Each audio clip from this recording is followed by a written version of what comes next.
I'm looking you in the eye and I'm telling you, I want you to understand that I know you're not being truthful. And I told you what I know. Okay. I didn't do anything to my daughter. Was it an accident? Were you doing one thing and something else happened? Were you intending to do one thing and something got out of control? When she told me she was hot, I got her up and I turned on the shower.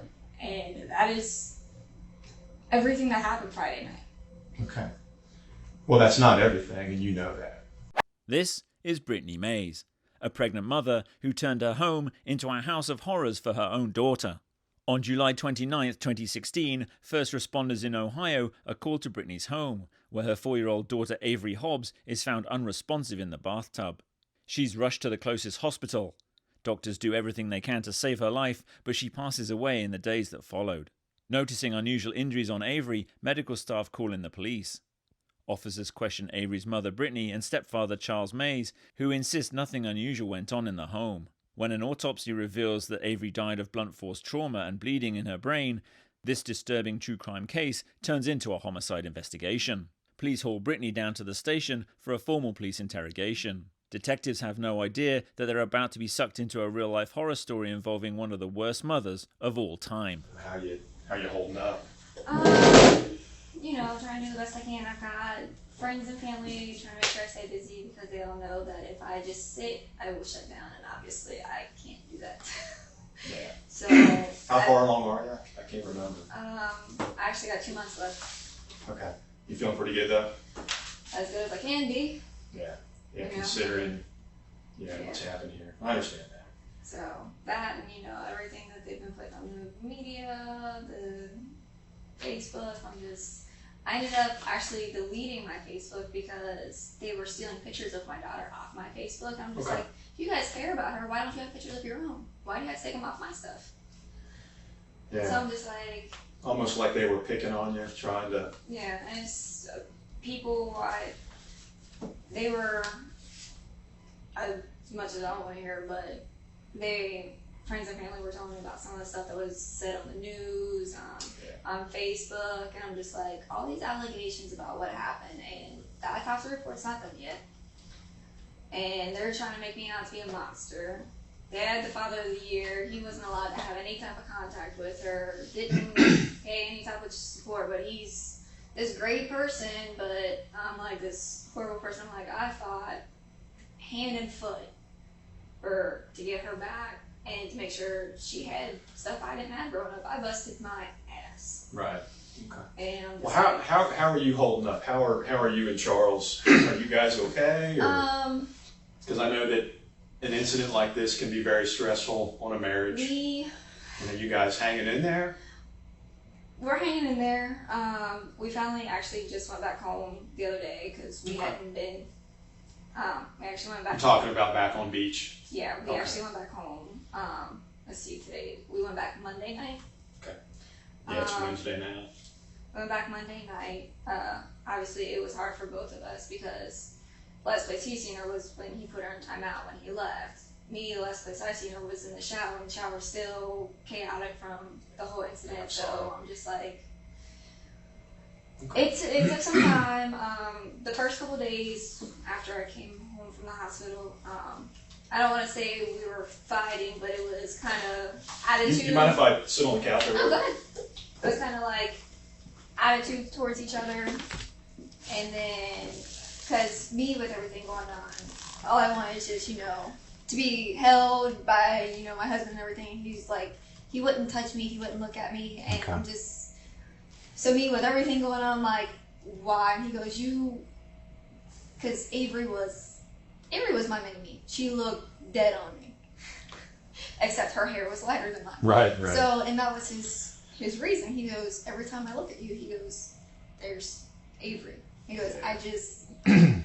So it was. You guys able to get back to work, or? He went back to work. Okay. Well, he went to work Monday and stayed an hour and kind of freaked out because he got the call while he was at work. So he freaked out. I understand. And then he was supposed to go in yesterday, but his boss told him that he was going to put time in, don't come in. I've not been back to work at all. All right. Well, I completely get that. I don't blame you. My attitude would be take as much time as you need. Well, and that's, I tried to get my OBGYN to sign my paperwork so I can start my medical leave so I can, Sure. And actually he decided to refuse me prenatal care. Really? Yes, told me, he had enough nerve to tell me that I didn't love Avery, I didn't want her, and I don't want the baby I'm carrying, so he was no longer going to give me prenatal care. Okay. So, which obviously a medical professional cannot do regardless of... That sounds pretty extreme. ...of what they feel. I mean, I know there's a lot with the news and whatnot, but they can't just refuse that because that's child endangerment. Yeah, and I mean, let's face it, most of everything that's on the news is a lot right now. Is inaccurate. I mean, let's be honest, right? It's not about fact, it's about a story. And the more interesting the story that they can tell, the more viewers, right? More people pay attention, the more interested in it. I mean, I know my neighbors. I had 2 of my neighbors that came up and visited me while I was in the hospital. They even got Charles to come up and visit because you seen him. He was the mess. They got Charles to come up and visit. They were telling me about how people were telling them that somebody got stabbed in my yard. My dog bit my daughter. She was drowned. And then there's stuff on Facebook about how I beat her with slippers until she died. I tied her to the bed and all types of stuff. I'm just like, oh my God. Like, you know what? It's best to just stay away from it. Like I said, I haven't turn it off. Don't watch it. I didn't watch the news anyway. I care less about the news. But yeah, when all that stuff definitely started, I'm like, yep, I'm definitely not watching the news. I found out they were taking pictures of my daughter off my Facebook. I deleted my Facebook. I'm just like, this is... And then, I got my sister-in-law telling me that I had 2 people that were threatening me because I found out about... What helped me understand... Well, you know what? Let me back up. First of all, I've been thinking about you guys since I met you that night at the hospital. So I want you to know, and I know I'm a policeman, I'm a detective, but I want you and your family members to know that you guys have been on my mind, okay? I know that this is a completely stressful, horrible thing, and I feel for you and your family, I really do, okay? And I'm horribly sorry about Avery. I mean, I know she passed, okay? That's the first thing. I think it's important for you to understand that, I'm a father, I've got kids. I completely understand or have an appreciation for how much, you loved Avery. It's clear to me that you and Charles cared for her. And that kind of breaks my heart that, knowing that you lost your daughter. So I'm very sorry for that, okay? You and we spoke. I also spoke to Charles. I indicated to you that at some point I wanted to meet up with you later on down the road because I had questions for you, and then you also had questions for me. I didn't know all the answers when you and I immediately spoke. I didn't have a lot of information. First of all, because I had just learned about what happened. Just started kind of looking into things, right? And then the other part of it too is, I'm not a medical doctor, so a lot of the things, that, you had concerns about, I just, quite frankly, I just couldn't answer. So that's the reason why I asked you if you were okay with maybe later on that, you and I could sit back down again.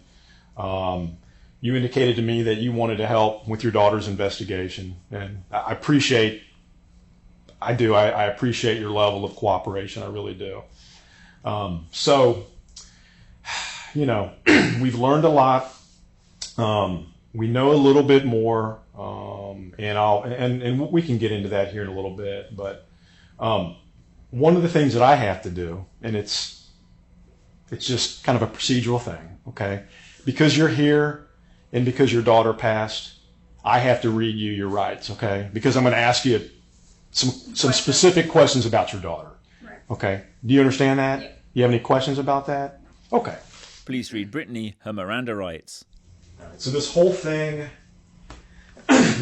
regarding the family and friends. Help me best understand. They're kind of picking on you. They're kind of harassing you. I don't want to say they're harassing me, but they threatened me, and it was on Facebook. One of Charles's sisters, well, actually 2 of his sisters, have kind of been watching the stuff they post on Facebook since, the stuff that they're doing on the media. And, okay. So they've been screenshotting everything, and I heard about the other one. I didn't see it, but the other one I actually seen a post last week, I think it was.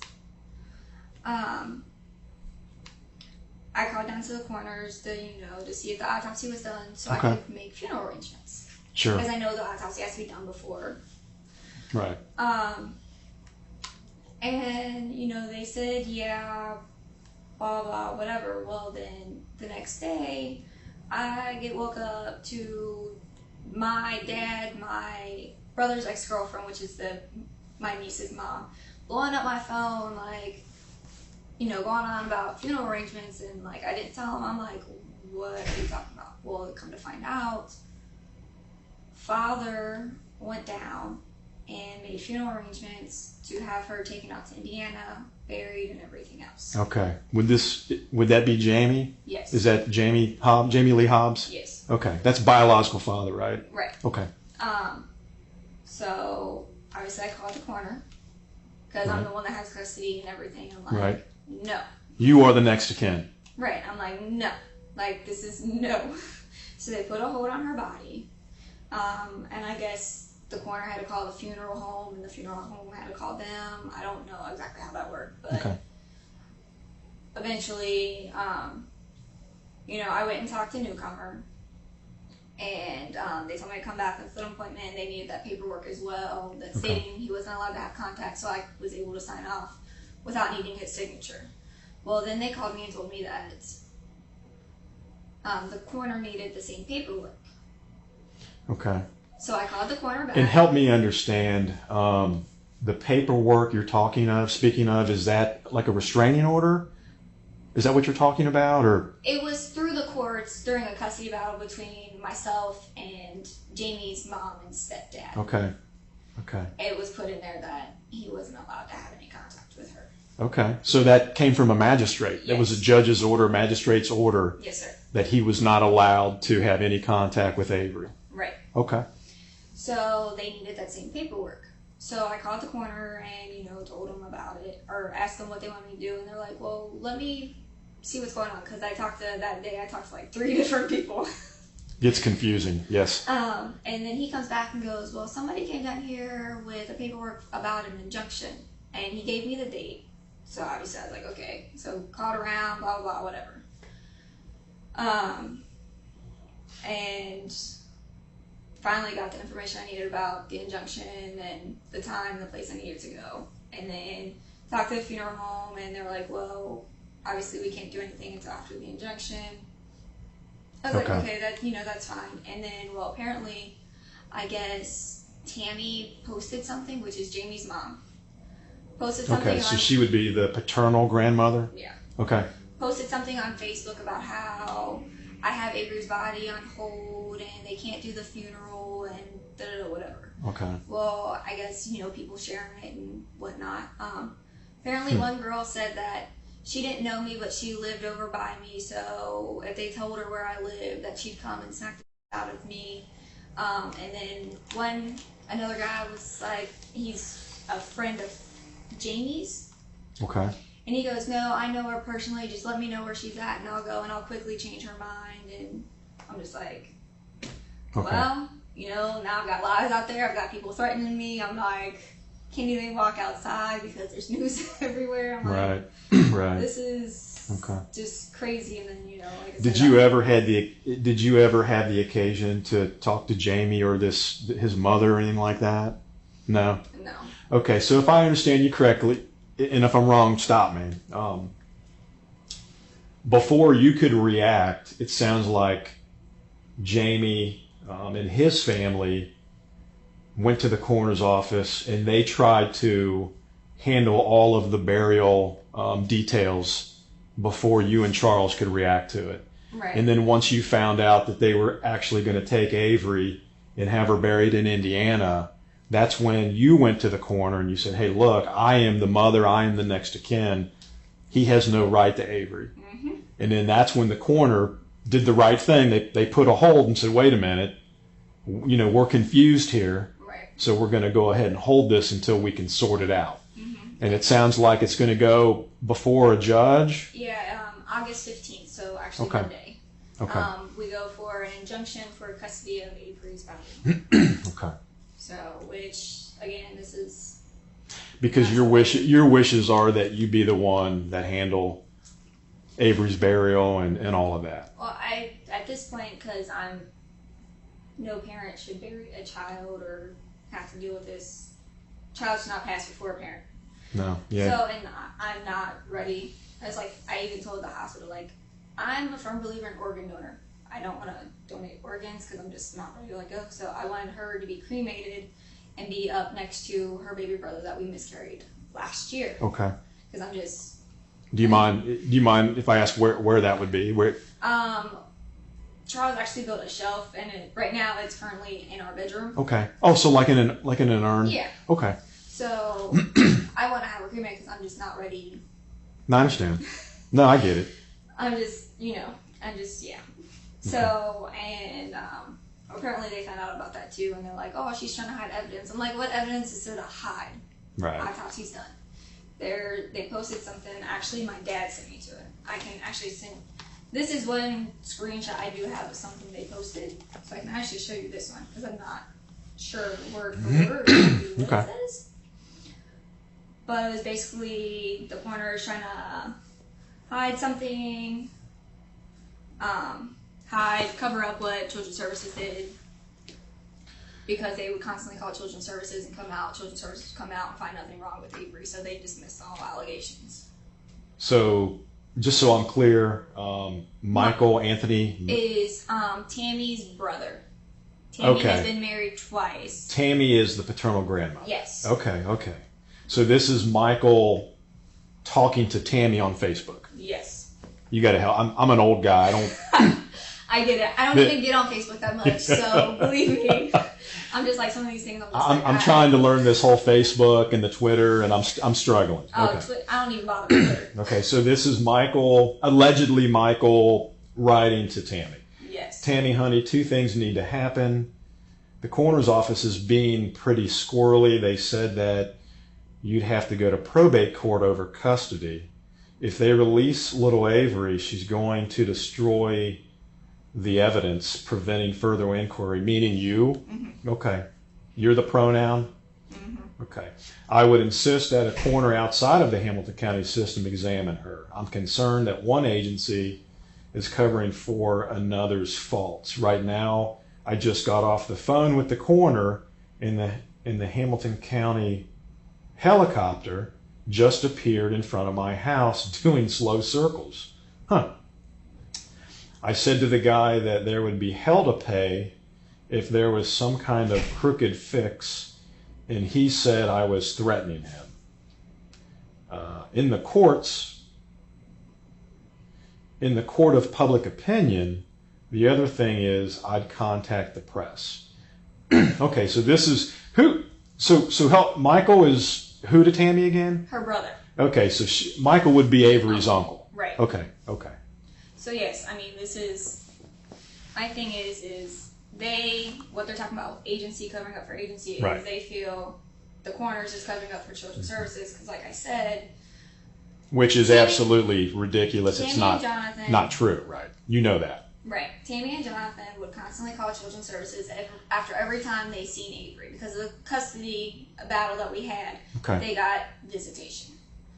It was, okay, so you won custody, right? Mm-hmm. And Tammy, she would get visitation rights? She got visitation, yes. Okay. What was that like? What were the requirements to her visiting Avery? Obviously, no contact with Jamie. But they would just get Monday, Tuesday, Thursdays, But it was like 1 week Monday, 1 week Tuesday, skip a week because they couldn't do Wednesday, and then Thursday it'd skip 2 weeks and it'd go Monday, Tuesday. So it was essentially like 1 day a week. Basically. With every third week they would skip a week. Okay, and it would rotate from Monday, Tuesday, Thursday? Yes. And then they would have her for 24 hours or 8 hours? They would have her from 3 to 8. Sorry, I wanted to say 2 to 8, but no, it was 3 to 8. Okay, so like 3 p.m. to 8 p.m.? So just a handful of hours, late afternoon, early evening kind of a thing. Okay. And the day after they had a visit, my caseworker, Jermaine, he was trying to close my case because the caseworker on before, she should have closed it 2 years ago and never did. Okay. Who was that person? Stephanie Smith. So she should have closed the case 2 years before. Why do you say that? Well, actually, she was supposed to close it. Sorry, not 2 years before. Last year. Okay. But she never did. And this is a JFS worker. Okay. She never did because there was always something she thought I needed to do, even though I had custody and I didn't have to do services anymore. So once I got custody, she was supposed to close it and never did. Okay. She kept it open. And then they knew that, and Stephanie was causing problems, so we went to her supervisor. Her supervisor wasn't doing anything, so we went to his supervisor, and his supervisor was saying that how Stephanie was in 3 state violations by keeping my case open, and because they did an investigation on her. Okay. So they took Stephanie off my case and put her supervisor, Jermaine, on it. Okay. And he came out, did a couple of visits, and he's like, okay, well, I'm going to close the case. Right. Well, then he started getting calls about allegations. So obviously before he closed the case, he'd have to come out. So he'd come out, talk, check Avery out, talk to Avery. He's like, okay, well, there's nothing wrong, Okay, so this is the new caseworker? Yes. And his name's Jermaine? Yes. Okay. So, and it was like, every time he'd come out, I'm like, okay, well, I'm going to close the case, blah, blah, blah. Well, then he'd get another call about allegations. And obviously he can't close it until he checks out investigates the new. Okay. And that's one thing that they put on the news when they were doing all the news interviews and whatnot, is that they would constantly call Children's Services and make, about complaints. Okay. And they constantly got dismissed. Well, obviously Children's Services didn't feel that what Charles and I were doing with my daughter was wrong. Okay. I had her in counseling because she needed help, because she would pull out her hair. That's why her hair was cut, because we told her she did it the next time, because she'd pull it from the back and she knew the top part would cover it, so we wouldn't see it unless we were giving her a shower or something. Okay. So we told her the next time she did it, she was getting her hair cut. And the JFS caseworker knew that's what we had told her, and he said, well, you gotta do what you gotta do. Because she would pull out chunks where she would be bald spots. Why was she doing that? Do you know? When we would ask her why she did it, she said it was because she was angry. But when we'd ask her why she was angry, she would just say, I don't know. So it was, and then the therapist said it was because she had anxiety problems. Well, they put her on medication, but the medication wasn't working. What meds did they have her on? The first one that they tried was clonidine, and I don't know if she had like an allergic reaction to it or what. I actually got a picture I can show you, but she had, something was wrong. And this is what it did. The clonidine was a patch that would go in the middle of her back, and it did that. So I took her off. They gave her a pill. Like a bright red, almost like a rash. Yeah, and she would itch at it. Blotchy. She would itch at it, take it off. So I'm like, okay, well, obviously this isn't working. So then they gave her a pill, but I'm not quite sure what it was called. It started with a G, I do know that. Okay. But I can't remember exactly what it's called. But this is what she would do. So, and no matter what type of treatment we did, with the therapist, ways to handle it, it just wasn't working, because Avery she'd get to the point she would just fall out and just start hitting her head, which I took her to the doctor or the hospital last September for it. Okay. Because she got to the point where she didn't want to listen. She was pulling out her hair, so we put her in the corner. And she started banging her head on the wall. Okay. So how would she do that? Well, she was in the corner, so she just started going like this and left bruises on her. So she basically self-inflicted bruising. Okay. And so we got to the point we never put her in the corner anymore. We'd always have her like in the middle of the room doing something, and if she decided she didn't want to do it because she thought she was the boss, which a lot of the problems came from she would say that Tammy and Jonathan would tell her that she didn't have to listen to Charles and I. She could just do whatever she wanted, and that's how it was. So a lot of times that's why she got in trouble. Okay. Because that's not the case. Well, it sounds like, is it fair to say that she was probably a handful anyway, and then it was kind of fueled by that grandmother? Yes. Is that a fair assessment? Avery wasn't really a handful. She was a sweet child. Everybody loved her. She loved to make people laugh. She pretty much, until it got to the point visits started being more and more current. Okay. That's when stuff would just come out. Let me ask you this: when did you get? When was Avery living with you full time? April 30th of last year.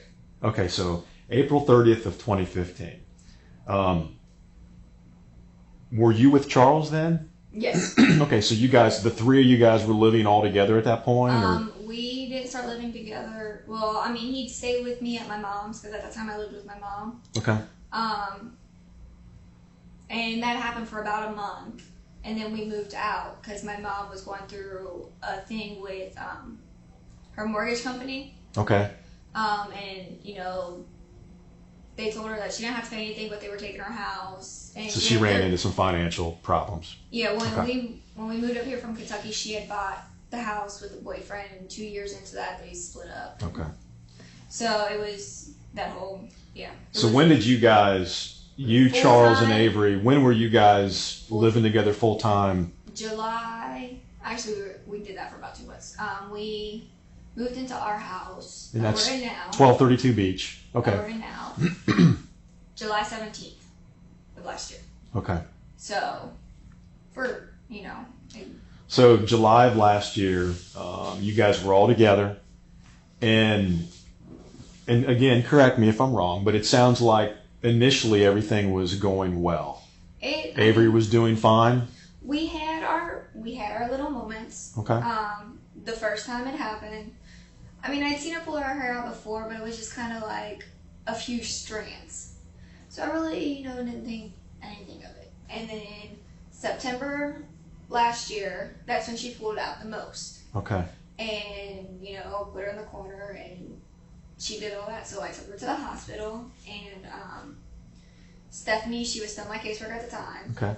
Talked to Avery with another caseworker without me in the room. Talked to her 3 different times, and Avery told her the same thing that she did to herself, but she didn't know why. Okay.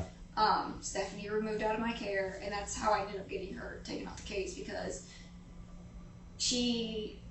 everything was voluntary. Like it was, she asked if she could do the investigation and take Avery out of my care for, just a short period of time. So I'm thinking a month at the most.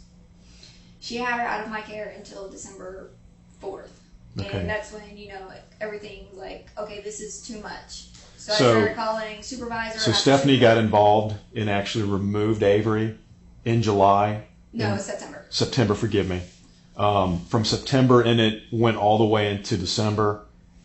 You were under the impression that it was going to be a very short period of time and you were going to get Avery right back. That's what Stephanie said. Okay. Because she said, although Avery said she did it to herself, they still have to investigate. So which I get. Okay, don't get me wrong. So, and even she placed Avery with a family friend because my mom lives all the way out in Claremont County now. Okay. So I could still go see Avery. She put her with a family friend that I grew up with. It was like second mom to me. And she told her the same thing that, it's only going to be for a couple weeks. Well, then it just, Stephanie started making excuses. Yeah. Excuses. No, I hear what you're saying. What did the therapist, well, let me back up. Did they recommend therapy regarding the hair pulling? Is that what their remedy was, or? How Avery got started in therapy, she used to go to this place called Young Child Institute. Okay. And when she was placed with grandmother and step-grandfather. They were complaining that Avery was hitting her head on the wall, pulling out her hair, so she needed behavioral therapy. Okay. So they put her in it, and I'm like, I've never had these problems, you know, but I only had her on the weekend. Okay. So, you know, well, then when I started seeing the problems, because I started asking Stephanie about it and what kind of help, and right. She was like, well, let me call Tammy and Jonathan to see if they've ever had this problem. And they were like, no, we've never had this problem, but it's on court record. That's why she got started there, because they were reporting she was hitting her head and pulling her hair out. So I'm just like, so you're just going to let them lie to you, and that's that, and I'm just the bad parent, I guess. Okay. So, because everything I did or tried to do to get Avery help, Stephanie made it seem like I was just a bad parent. I didn't know how to handle her. Okay. But, I mean, how do you handle a child that pulls out their hair, hits their head on the wall or on the floor, falls out and, you know, bangs their head on the floor because... And they can't tell you why. Okay. And, well, come to find out, obviously there's... Because one of my neighbors, they came to visit me in the hospital and visit Avery in the hospital. They're foster parents, but they're also ministers. And she was telling me one of the little girls that they brought in for foster care did the same thing. And, again, doctors, social workers didn't believe them. And then one day she finally fell out in the hospital and started doing it. And they ended up having to put her in a psychiatric ward. Oh, no. And they said they doped her up so bad that she was like a zombie. Jeez. So I'm like, at least I don't feel so bad that somebody else has experienced this, because I thought, like, everybody just made me seem like I was a bad parent because... So I'm just like, okay, well, it's a chemical imbalance that was in her brain. So that's what I was going to ask you. Through all the therapy and through all the help. I got nothing, but when I was talking to my neighbor, she was telling me about her experience with one of the foster children, and putting her in the psychiatric ward because of what she was doing. The doctors told her that it was a chemical imbalance. Okay. And they had to put her on medication. Okay, so going back to Avery's situation. And see, not knowing because nobody would help me. Right. How would I know how to handle So you really didn't, you were... I was handling it the best I could. Yeah, and I understand that. So I mean, when she would fall down, because like I said, we didn't put her in the corner anymore. That was just because she bruised her face. So we'd make her stand in the middle of the room, or like I told you, we'd make her run. Okay. Because the last couple months she just kind of got lazy. If she didn't want to do it, she would tell you she didn't want to do it, and she wasn't going to do it, and she'd throw herself down like a typical kid about to have a tantrum. Right. But most kids fall forward and kick and, you know, their hands and whatnot. She would fall back and start hitting her head until, I'm not allowed to pick her up. So Charles would pick her up and try and hold her. Okay. And she's still trying to headbutt Charles and squirm and everything else. And this was all over because she didn't want to do what she was being told to do?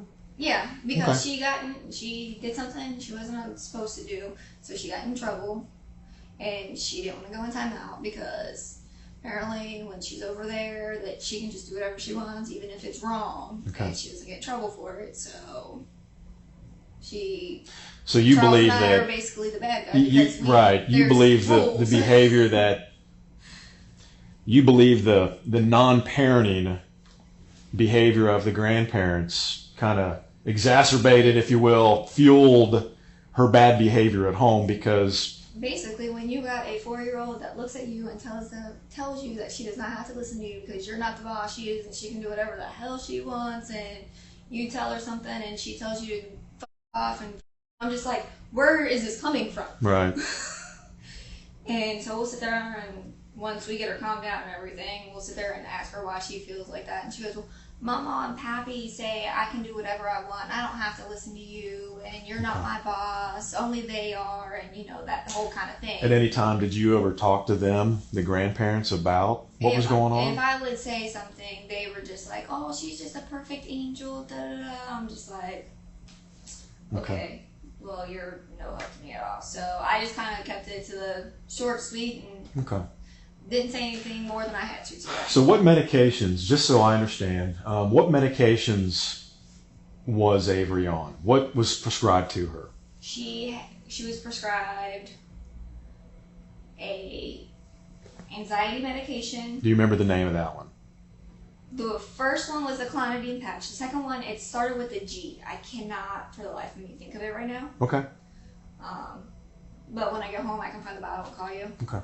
And then she was prescribed a sleeping medication because she, like I was telling you in the hospital, she wasn't sleeping, but then with the sleeping medication, she wasn't sleeping either, so I just stopped giving it to her. What's the point? Okay. Do you remember what that medication was? You're widowed. Okay. Again, I will let you know as soon That's as okay. No, that's okay. Just some questions, the doctors had. They were just trying to... Yeah, she was on medication, but she hadn't had the medication in I don't know how long. Okay. What about the other? That was an anti-anxiety medication. Yeah. Were you giving her that med, or no, did you stop doing that also? I stopped doing that as well, just because it seemed like it wasn't. Okay. It seemed like her behavior was actually worse when she was on it. Really? Yes. So I was just like, okay, well, this is kind of having a reverse. Like an adverse or reverse effect. Okay. So I'm just like, okay, well, what's the point of... Did you talk to the doctors about that? Yeah, and they didn't want to try anything else because of her age. Okay. Because I originally thought, again, didn't know anything about the chemical imbalance. Sure. I originally thought that it was like ADD because I know my sister has it, so it runs on my side of the family, and then her father apparently had like all types of medical issues growing up, or mental issues. Avery's father? Yeah, had a bunch of mental issues growing up. You're talking about Jamie? Yeah. Okay. And he was on like all types of medications growing up. Okay. And one of the things he had was ADD, so I was like, okay, well, talked about this. Therapist didn't want to hear anything about it, so I talked to the pediatrician, because obviously you have to do that little quiz thing or whatever. So I did that, and they called me, and she was like, yeah, she has it, but I don't feel comfortable giving her medication for it. Okay. So I was like... Who was her pediatrician? Diana Brinker. Brinker, that's right, Diana Brinker. Okay. So I was like, okay, well, that doesn't help me any. I'm like, you're not the one that has to deal with a monster child, I guess. I'm like, yeah. Well, like I said, Avery. Well, it sounds like there's a lot of outbursts and some things that you were ill-equipped to... Here's my take on it. I mean, I'm listening closely to you. I listen to you and... No, look. I've got kids, and I know kids act out. There's no doubt about it. Yeah. So I understand what you're telling me. I certainly understand the frustration level, because sometimes, you're trying to do what you think you should do, and it doesn't sound like you're getting much help from family. It sounds like the system has kind of failed you to a large degree. It sounds like JFS wasn't helpful. It sounds like the pediatrician really wasn't that helpful. They were giving you medications, but when the medications wouldn't help, they really wouldn't help you find some alternative to correct the bad behavior. Is that a fair assessment? Yeah, and that's all I wanted. My thing is in the beginning, I don't like taking medication. Like, it kills me now just to take my prenatal vitamins. I just don't like medication. Right. I don't want my kid to be on medication. So my thing is that's why I stuck with the therapy, because I figured, okay, well, maybe some alternative. But every alternative she gave me... The therapist? Yeah. Like, for example, help me understand, what things did she... Who's your therapist? I'm sorry.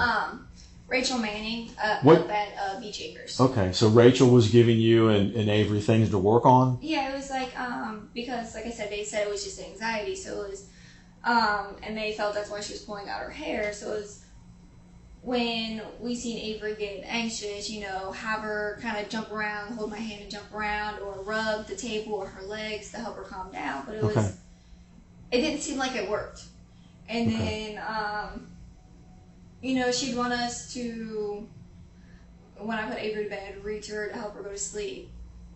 And that would help with the bond and everything else. Sure. I mean, Avery and I had a really good bond, but it was supposed to help with behavior as well, and it didn't. Okay. But again, most of her behavior was after visits. Okay. Other than that, I didn't have too many issues. And that's where my problem was. It sounds how like... do I deal with that? And I couldn't get... it sounds like you're attributing a lot of the bad behavior right after they would come home from grandmother. I mean, and I could just be, that could just be a typical kid. According to my mom, that when I came home from visiting my dad, I acted out for a couple days too. Okay. I don't remember much from my childhood, so honestly, I couldn't tell you. Okay, I'm sorry. So, I mean, I guess that's just a normal kid thing. Okay. But, I mean, with Avery, because she'd get 2 visits back to back, basically, a week later, so it was like for 2 weeks straight, it was just constant. Right. Nothing but her being disrespectful and whatnot, and then she'd go a week without seeing him, and she was good. And then when she would go 2 weeks without seeing him, again, didn't have to yell at her. It leveled out. Yeah, so I don't know if that was just Okay. her being a typical kid, and like I said, the therapist said she had anxiety, which is a mental disorder, so I don't know. Did you ever determine, could you determine what the triggers were for her anxiety? In talking with the therapist, it was because, basically what I said, where Avery said she basically could do whatever she wanted. Okay. And so she would challenge you. Basically, so it was, okay, it's time to eat. She knows I want her to eat, but she doesn't want to, so she's going to control the situation by not eating. Which, I mean, Avery did quite a bit, where she would refuse to eat. So it was, well, you don't get to get up until you eat your food. I could care less if it takes all night. Okay. So, and she said it was just, Avery just didn't like what I had to say, so she'd want to sit here and control the situation regardless of what it was. So whether it was self-harm herself, okay, refusal to eat, to drink, use the restroom, because Avery got to the point where she would refuse to use the restroom, whether it was to pee or to poo. Okay. She said it was just her way of being in charge. Okay. Or controlling the situation, basically. Right. So. Now, how did that make you feel? It made me, I mean, with everything going on, it kind of made me feel like I was a bad parent, just because I tried to do everything I could, to help.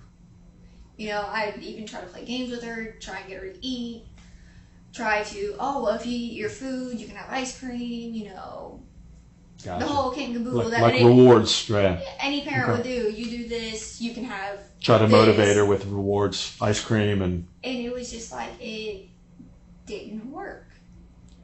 And even it used to be really bad. Like Avery would be really good.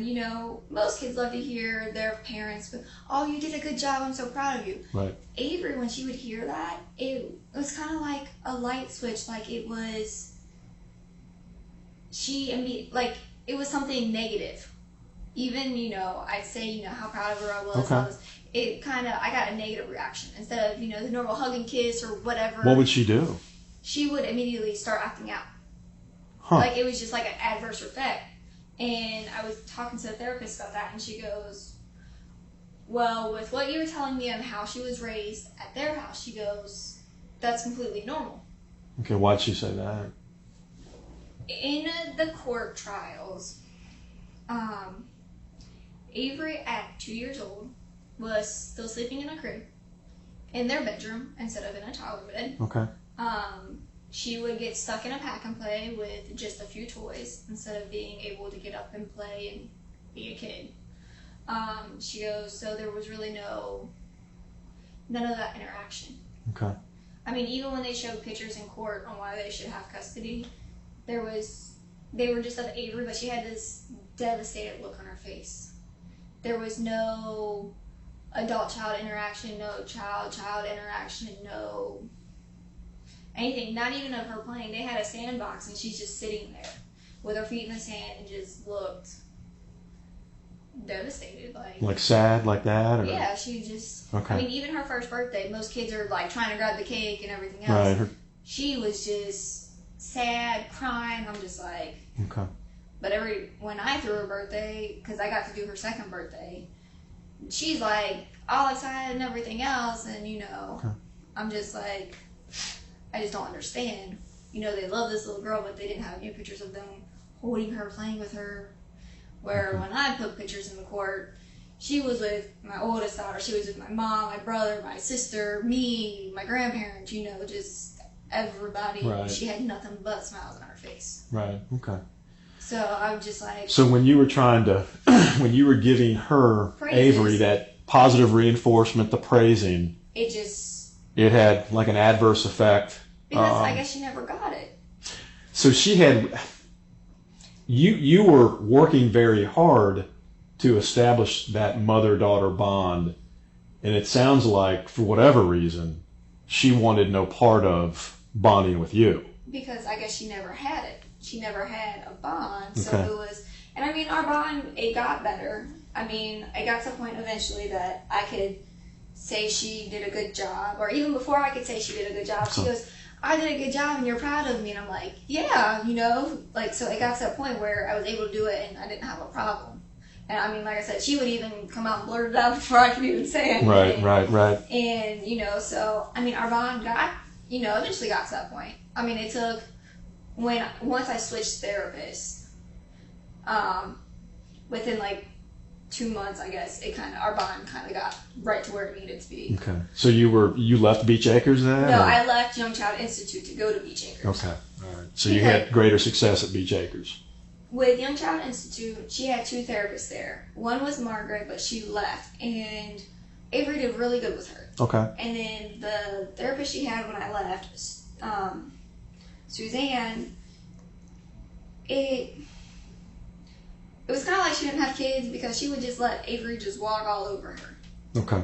And I would constantly have to get on Avery in these sessions like, no. Right. Miss Suzanne said, we're going to do this, so this is what we're going to do. Okay. Said, you don't get to choose. Miss Suzanne didn't ask you what she wanted to do. It'd be different if she asked you, but she didn't ask you. Okay. So, and Miss Suzanne, she was just kind of, like I said, she was just kind of more like a pushover. You know what I mean? So I'm just like, okay, this... Was Avery kind of taking advantage of her personality? Oh, yeah. So I'm just like, okay, this is... And then with Miss Rachel put her foot down. You know, Avery trying to get into stuff she wouldn't, and she'd look at Avery and she goes, are you supposed to do that? And she goes, no. She goes, okay, because I just told you no, right? And she goes, yes. She goes, so when Miss Rachel or Mommy or somebody says no, what are you supposed to say? And Avery would get this look on her face like, oh, Right. Okay. And she'd be like, and Miss Rachel would be like, you're supposed to be like, okay. And all right. So, I mean, I definitely had a lot more success. So when I started going there within, like I said, the first 2 to 3 months, I was able to get that positive reinforcement without her turning it around and start acting out. And I got the bond where, you know, where it should be with a mother and a child at that point in time. So you were starting to move in the right direction, it sounds like. Yeah. Okay. Well, it sounds like that you've had your plate full with Avery and a lot of these issues. There's no doubt about it. The custody part of it, it sounds like you guys have been working through a lot of things regarding her behavior, therapy, medications, etc. So yeah, that's really involved, no doubt. And that's one thing I can say about Charles, because most guys, it's not their kid, so most guys wouldn't stick around. They're like, this is too much for me. Right. I've seen it before. Okay. I mean, not just with me, just other people. Like Charles, he stuck through. I mean, even Jermaine, he had nothing but nice things to say about how he felt the way Charles did stuff with Avery. Right. Whether it was discipline or just... Jermaine was the latest or the newest caseworker. Okay. No matter, you know, Avery's discipline or how he just handled Avery altogether, that he felt it was good for her. Because he could see that sometimes, I guess, my voice isn't stern enough. So when I go to say something to Avery, it's easy for her to, like, yeah, whatever. And for Charles, he just looked at Avery and just say her name, and it's just like immediately like, okay. He's got more of a command presence, right? So it was, like, he was happy I was with Charles, and Charles didn't walk away or, you know, get up and just be like, I'm done with this. Right. So, you know, he felt Charles helped out a lot with Avery, and Avery adored Charles. I mean, she got to the point she would even try to go to the bathroom with him, and it was like, Avery, you can't do that. And of course she didn't understand. She was like, But why? I'm like, because he's a boy and he's got certain things that we don't have. So you don't see boys naked and boys don't see girls naked. Right. Yeah. But yeah, I mean, working on the car, she'd be right there. I care less about working on the car, so I just sit on the porch and watch. Like, okay, whatever. You go have fun. Every Saturday, because I was in school, they'd go fishing and have their basically father-daughter time. Because she called me daddy a few times, but we corrected her and told her no. But I mean, every once in a while, it was still that. I mean, she was basically daddy's little girl. Right. That's what they wanted to do. I mean, even for his birthday back in April, he asked her what she wanted to do, and she goes fishing. That was her thing. So she enjoyed. Yeah. We went fishing, and I sat back and I took quite a few pictures of him helping her fish, and right. Where'd you guys go? We went down. At that time, we went down on Kellogg. Okay. There's that little playground and then the river down there. Okay, so you guys would just go down on the river and fish. Yeah. That's cool. Yeah. So, but yeah, we always thought of it, Avery just being nosy, because she would just sit there and stare, She wouldn't say anything. Like most kids, they look at you and then like, oh, well, I want this or I want that. She would just sit there and just stare and just kind of watch, and we always just thought she was being nosy. So we used to always get on her, but thinking about it, with especially how attached she was to Charles, that she just, everywhere Charles went, she had to know where he was. Like, she didn't like when he went to work, because if I said something she didn't like, she was like, I want you to call Charles. Okay. And I'm just like, I'm not bothering Charles at work. Right. And she would get so mad. I mean, with her and I, her favorite thing to do with me was puzzles. She absolutely loved puzzles. So we'd sit there, and she's got like a million puzzles. We'd sit there and just work on the puzzles, play Barbie dolls. But her and Charles's thing is fishing. Sometimes she'd want me to go. Sometimes she wouldn't. I'm like, all right. Gotcha. You just do what you gotta do. As long as you're having fun, I don't care. That's okay. Mommy will have her time, and you and Charles can have your time, and then, later you and Mommy can go do our thing, and Charles can have his time. And that's just how it was. And like I said, she was the happiest child, and that's what kills me about everything that they're putting on Facebook and whatnot, is how she was just so unhappy and abused. I've got nothing but pictures of her being happy. I mean, yeah, I've got a few pictures where she's got bruises, but she came back to me with bruises on her. So obviously I took pictures to make sure I had documentation. But yeah, I'm just like, she was so unhappy, but I've got nothing but pictures of her smiling. And you might sit here and say that you cared about her, but you didn't even have pictures of your own to do your vigil and all that type of stuff you had to take home for me. So obviously you didn't care about her that much. Right. Otherwise you would have had pictures. Well, let's go back to, I know you and we talked about, I think it was July 29th, it was that Friday, that you and I kind of met up. Remember, it was Friday night into Saturday morning. Yeah. You and I technically met up late or early Saturday morning. Mm-hmm. Trying to remember everything. Yeah, no, I know. Let's talk about that day. So you told me that you started your day by waking up at like 4:30 a.m. Yes. Okay. That's kind of how we started it. Can you walk me through? On a typical, that Friday, it was like any other day. Got up, got ready for work. I gave Charles the kids before I left. Okay. Because he gets home at 1 o'clock in the morning, but he stays downstairs to eat dinner and whatnot. So he wasn't truly asleep. So you and Charles, you guys share like the master bedroom or whatever. Yeah. So you get up at 4:30. Charles works late, so he's still sleeping. Okay. So where does Avery sleep? She sleeps in her bedroom. Okay. And we've got a baby monitor in there because of the hair pulling and whatnot. And I always check on her, because before Charles got his schedule, I used to have to take her to a daycare. But because of the schedule, there was no point in paying for daycare when she could just stay at home. Sure. Right. Because eventually she wasn't going to go to daycare anyway, because she was going to start school. So. Right. Okay. So I would just check on the monitor to see, what she's doing. I never went in there. So you looked at the monitor, and what did you see? she wasn't really moving around. I mean, her foot was moving, so I don't know if she was up or not. I know when I sleep, my feet move. Okay. So. What was your impression? I mean, did you think she was asleep? No, I thought she was awake. Okay. But again, I don't go in But she there. was lying down? Yeah, she was lying down and just sort of foot moving, but okay. Sometimes, I used to go in there after I stopped taking her to daycare, but a few of the times I woke her up, so I was just like, okay, well, I'll just stop going in there. And, so I looked at the monitor, seen her moving, gave Charles a kiss, went downstairs, got my lunch, and then my shoes on, out the door I went. What time did you leave the house? I leave the house at 4:30. I get up at 4:15. Okay. What time do you have to be at work? 5 o'clock. Okay. And you work at Home Depot? Yes. The one on Glenway Avenue? Man, I didn't even know they were open that early. They're not. They don't open till 6.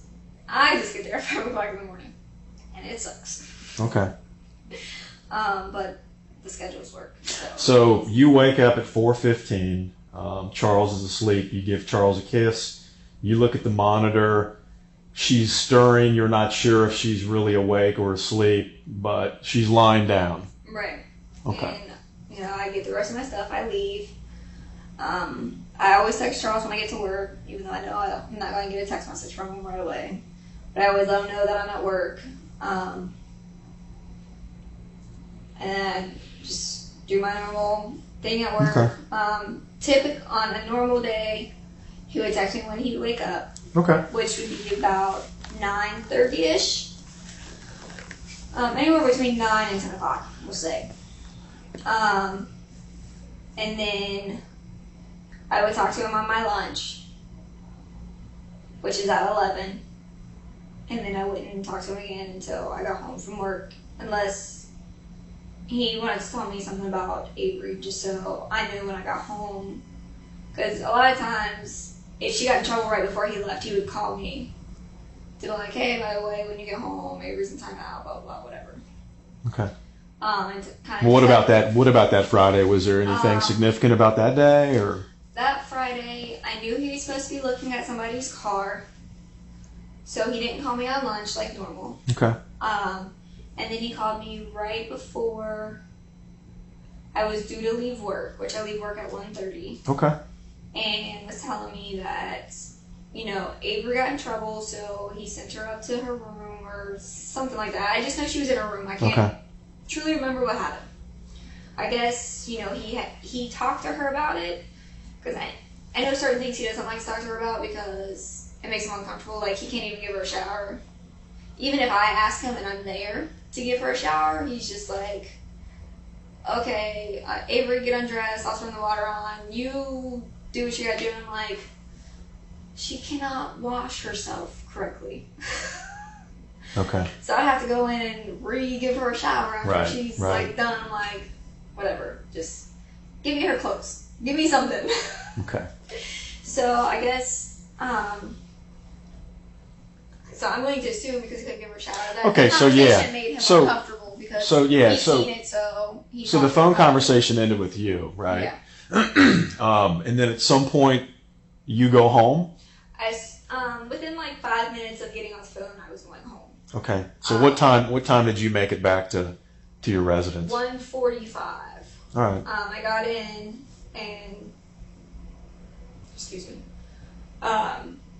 she was standing up, and I had my, because the way Charles parked his car, I was blocking my neighbor's driveway, so I needed to wait till he left so I could pull my car up some. And he's like, well, she's in timeout, you know how she can be. I was like, well, she's going to stand near the doorway so I can see her. And so I just moved her into the doorway, left the door open, and just kind of pulled my car up because it's not like I went far. So I could see her. And we went in, and I was like, okay, well, we're done, and, try to... So when you get home, Charles is there, Avery's there, she's in timeout. What does that consist of? When I got there, she was just standing there in the middle of the room. Like your living room? Yes. Like, is she I don't know, standing in the corner, or is she just standing in the center of the room? She's just standing. Okay. So then I moved her so I could move my car down, because Avery can be, when she's in timeout, if you don't watch her, she'll sit here and try and do 10 million things before you walk back into that room. Okay.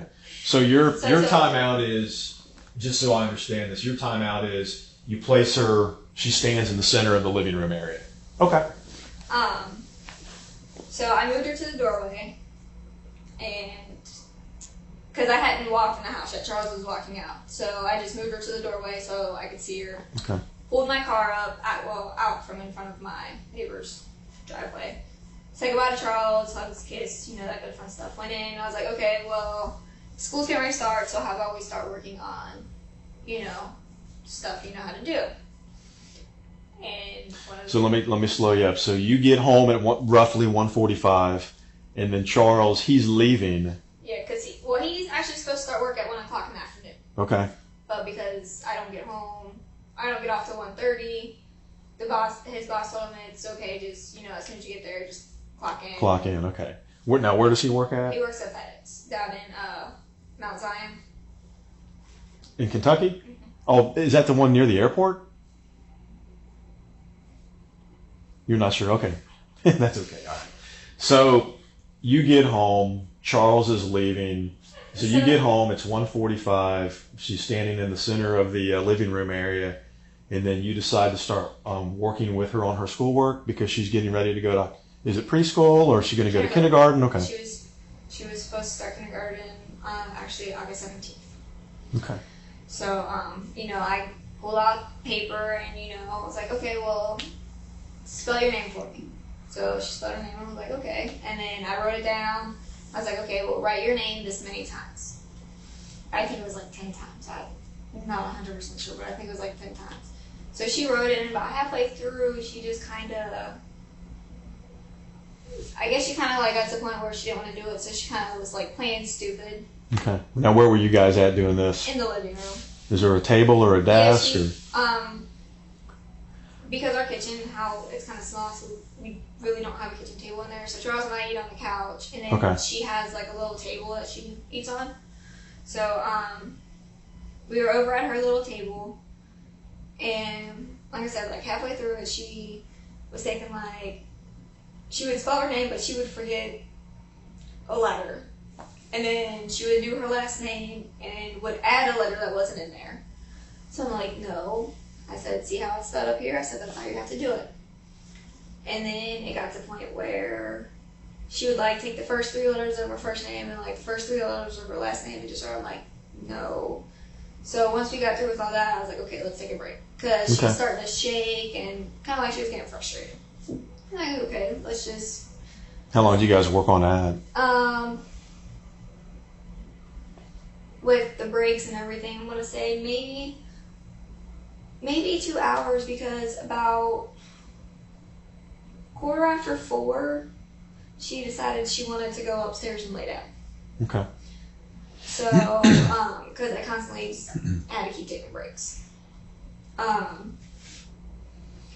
So, and then we're going to work on numbers. And Avery can count all the way up to 50, but she can only write her numbers 1 through 10. Okay.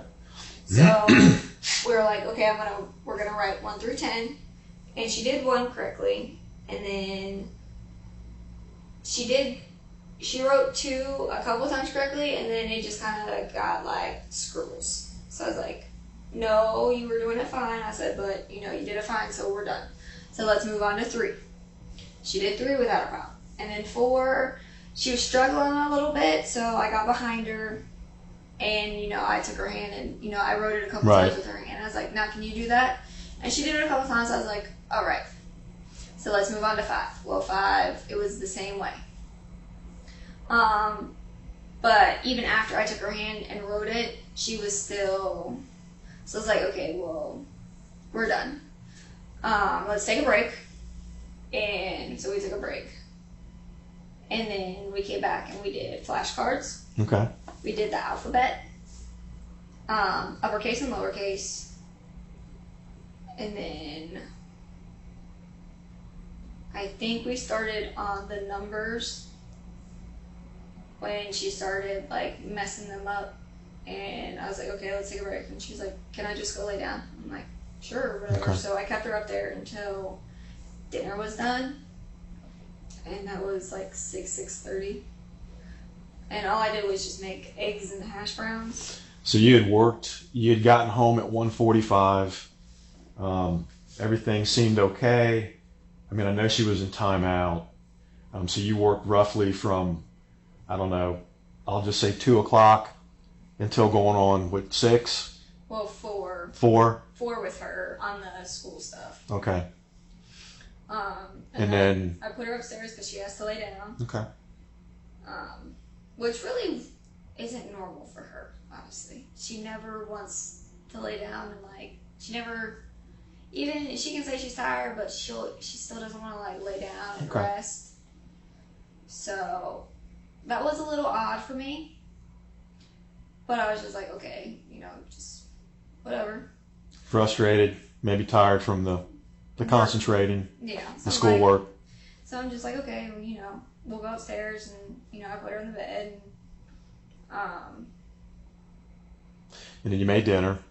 I sat downstairs, watched TV for a little bit, made dinner. What time is it now, dinner time?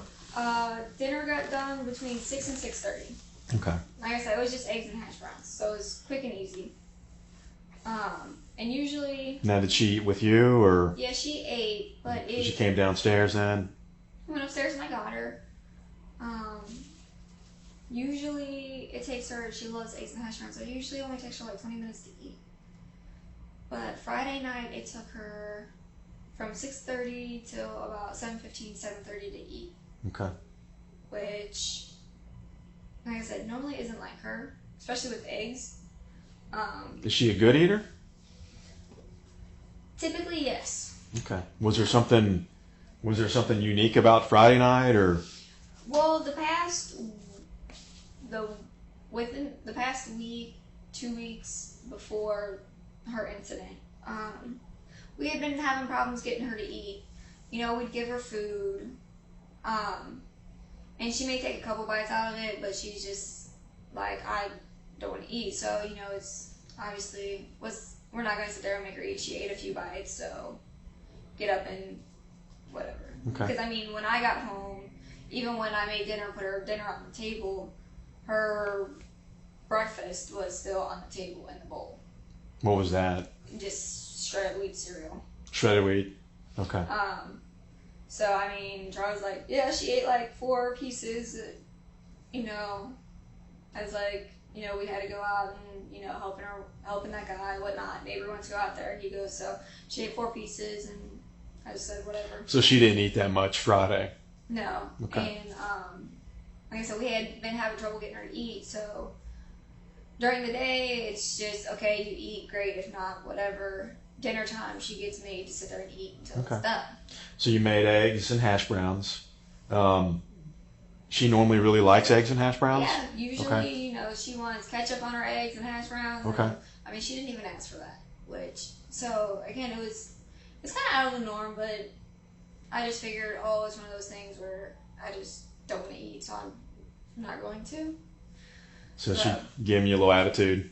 Yeah, so I'm like, and she was trying to say, she took like 3 bites, and she was like, I'm done. I'm like, no, you're going to eat. So is that the control part of what you were telling me about? Like the therapist was saying, that's how she can control a situation? What was your, I guess I'm asking, what was your take on that night? That, typically she does it when she gets in trouble. Okay. And she wasn't in trouble, you know what I mean? She was earlier in the day. But do you think that was some spillover from her in the schoolwork? Think she was upset from that, or? I guess it could be. I didn't think about that. I don't know. I wasn't there. I didn't think about it, but I guess it could be because I pushed her to the point like she got frustrated, and then we had to take a break. So I guess it could be, but I really didn't think about it. I'll be honest with you. I've got 2 daughters and 2 sons, and that you're definitely working with her academically, and it sounds pretty intense for a 4-year-old. Oh, don't let, this little girl is smart. Okay. She knows, like I said, she can count up to 50. She knows alphabets, upper and lowercase. She knows how to spell her name. She knows shapes, colors. So she's proven all this to you guys before this Friday. So what was your take on Friday? Was she just being lazy? Was she I think trying to control the situation? Honestly, I think it might have been a little of both, because we kind of slacked off on working on it because it was something we kind of did every day. Okay. And then we kind of just slacked off on it. And then it was just like all at once, I guess. I was just like, we're going to do this. Okay. Caught her off guard a little bit, maybe?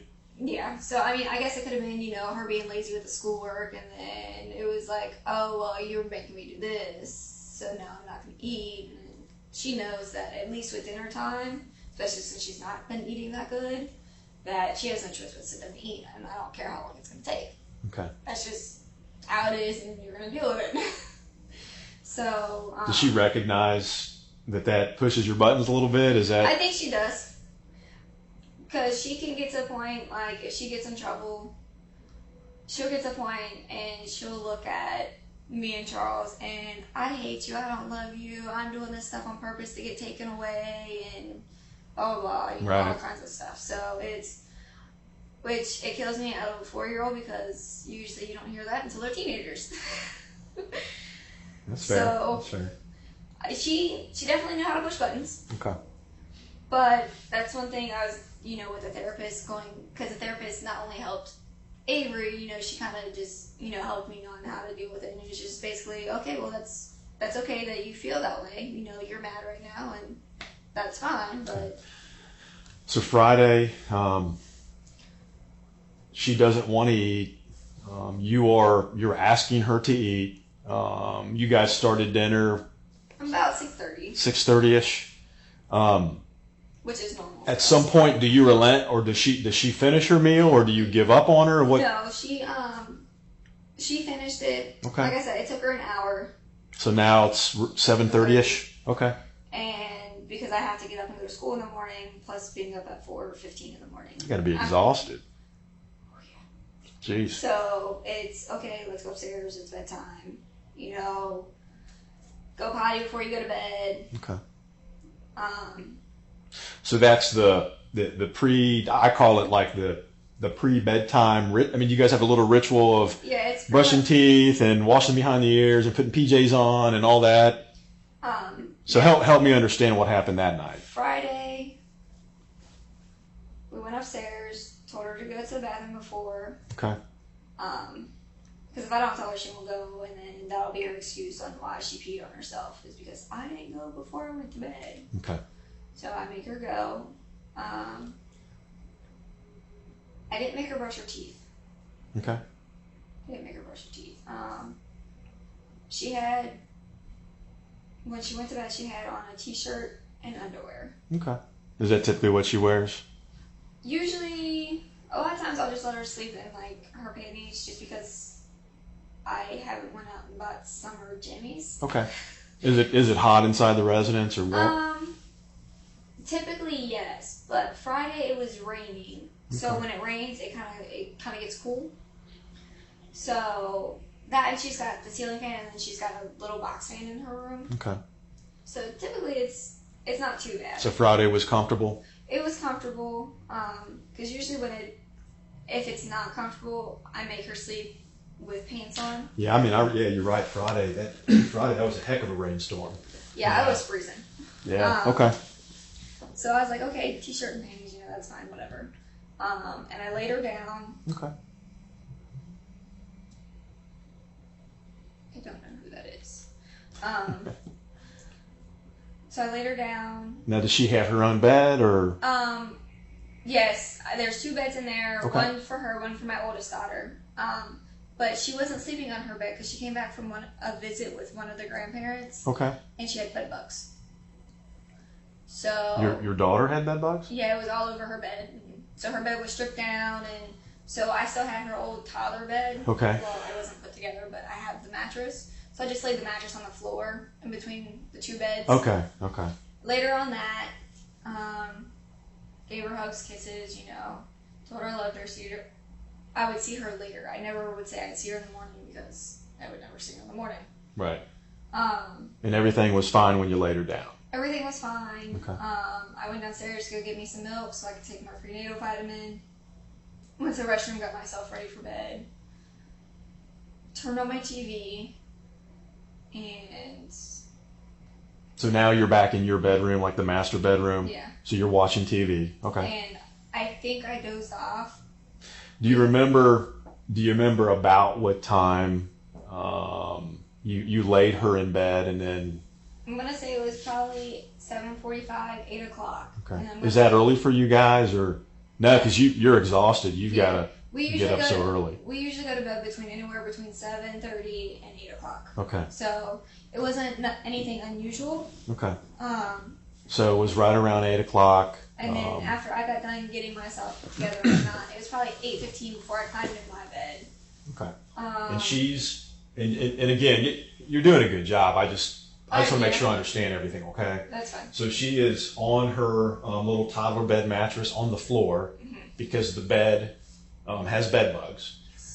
She is dressed in a t-shirt and her underwear. What color was the t-shirt? Do you remember? I think it was yellow. Okay. And it was just like little girl panties that she wore? Yes. Okay. Does she sleep with a pillow or blankets? She never really slept with a pillow. Okay. Every time when she was on her bed, the pillow was always on the floor or at the foot of the bed. So she would kick it off or bump it off somehow? Yeah, so I didn't give her a pillow, but I did give her a sheet. Okay. So she had a sheet, and like I said, I guess I dozed off, and because the next thing I remember is I heard a thud or a thump or something, a noise that came through the monitor. Okay. And it woke me up, and I was facing, because the monitor would be on this side, I was facing this side, and I rolled over and kind of jerked, and I remember trying to catch a vision, you know. Yeah, you were asleep, and then now you're awake, and you're trying to kind of collect yourself. So, yeah, I guess I dozed off and didn't realize it. And usually, because of how our upstairs is set up, this is where... I actually brought paper. Yeah, no. Remember when you gave us permission to go into your house? Yeah. Yeah. So these are the diagrams that we do when we do these kinds of investigations. Yeah, this is the nursery, see, and this is our bedroom. Okay. We can go around because that's our bath. We can go around into her room. Okay. Or we could go across. So typically, and this is where the nightstand is that has the monitor. Gotcha. I sleep on this side, so I would just yell in there because she can hear. Sure, it's audio and video, right? Both ways? No, just one, but with the doors and how close it is, all I gotta do is just raise my voice up a little bit. It's just to yell and for her to be quiet and go to sleep and sit still. But for whatever reason, that night, something just told me to get up and go in there. Okay. And I went in there, and before I could say anything, she's like, "I'm hot and I'm thirsty." And her body felt normal temperature, but her face was just really hot. Okay. And then, but the room was cool. So I was like, okay, let's go take your temperature. And by the time we came back into here, because this is where everything is, this light was on so I could see to go through. I noticed her face was just like really red. Okay. So that's when I put her in the shower, in the bathtub, and I sat her down. And You talking about? Right here. Yeah. Okay. I walked her from here. Well, she walked with me from here. She climbed in the bathtub. Okay. And I told her to sit down, so she said okay. And I turned on the water cold, took my nozzle off the hook, and was spraying her. And I changed the thing so she could take a drink. And I changed it back and sprayed her. And then next thing I know, because I'm over the bathtub like this, like you would if you're giving your kid a bath. Yeah. And my arm is just kind of like limp over here, and I'm just, Okay. And she just kind of falls back on me. So I threw the shower thing, turned it off, and I went to adjust my hand so I could have a better grip of her, and I put my hand on her chest. And as I was laying her down, her heart was really fast, and by the time she was down, it had stopped. Okay.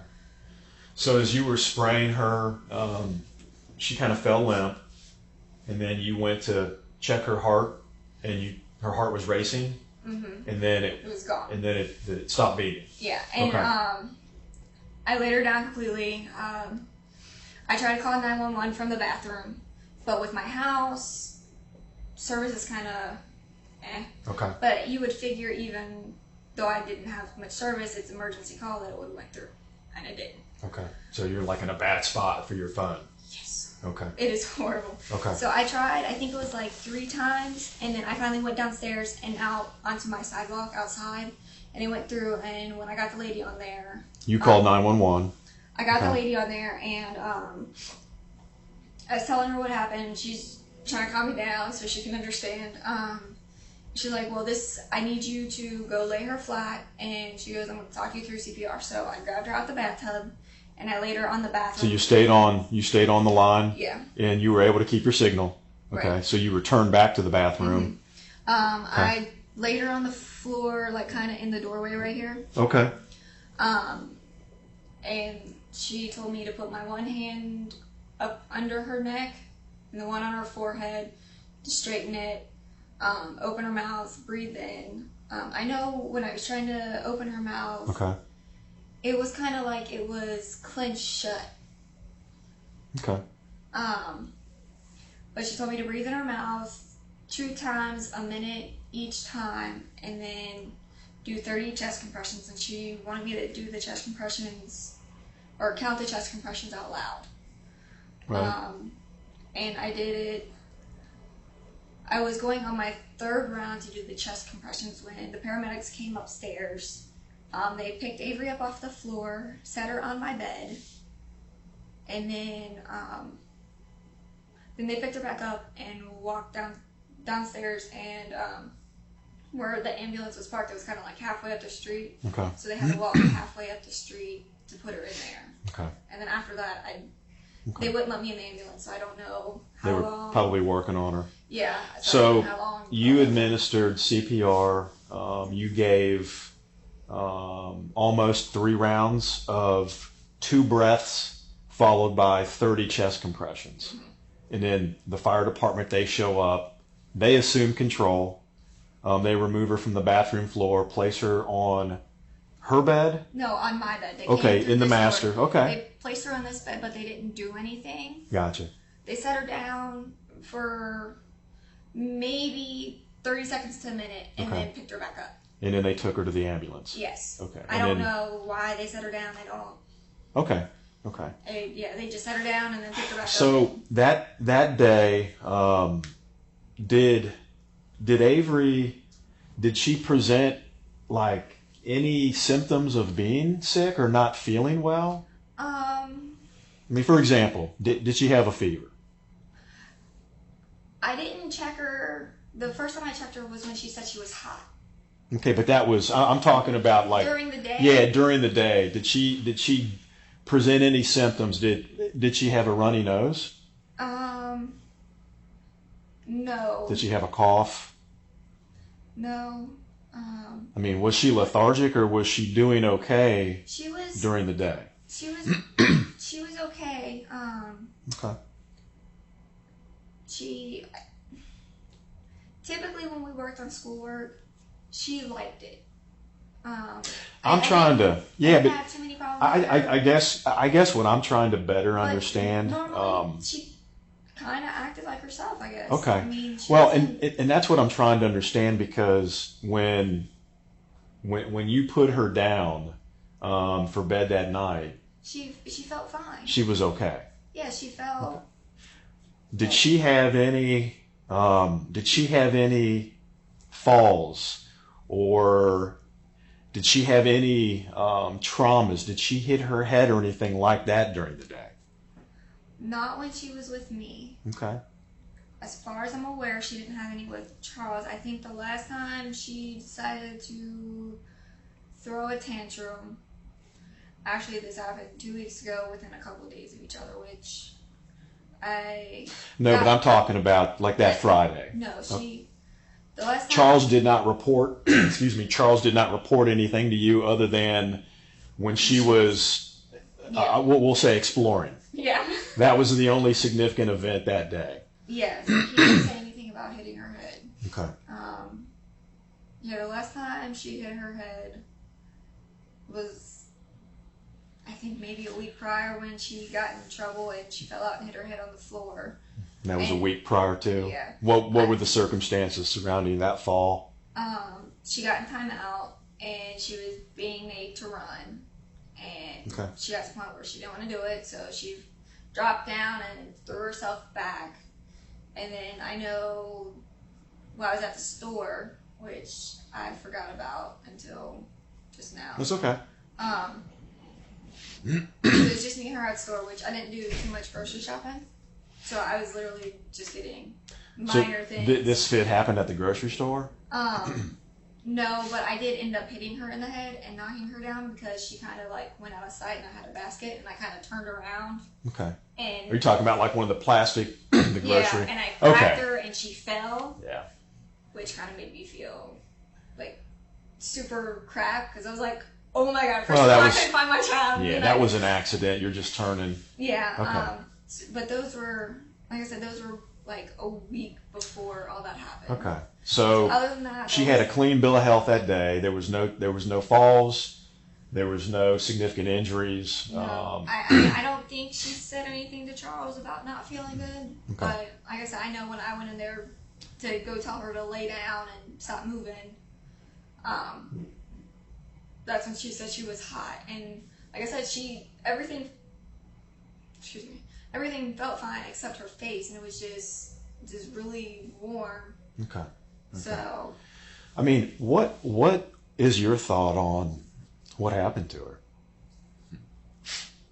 I've been playing that night over and over, and I honestly, I don't know. I mean, because that thump or thud or whatever it was I heard, that's the biggest mystery to me at all, because I don't know if maybe she decided, oh, well, I don't want to go to bed right now, and hit her head, or because Tyler mattresses aren't that thick, so it's easy enough to nod your head back and still hit the ground. Okay. So I don't know if that's what I heard. I don't know if I heard her stomping her feet on the floor since she was close enough to the floor that she could have. Do you think, excuse me, do you think that this was a result of like an illness or a disease, or do you think her death was the result of an injury? She was, as far as I was aware, she was healthy, so I want to say it was just more of an illness that I didn't know about. Okay. Do you think it was like a flu bug that raised her temperature up real high and stopped her heart, or? I'm not too sure on medical. Okay. So I don't.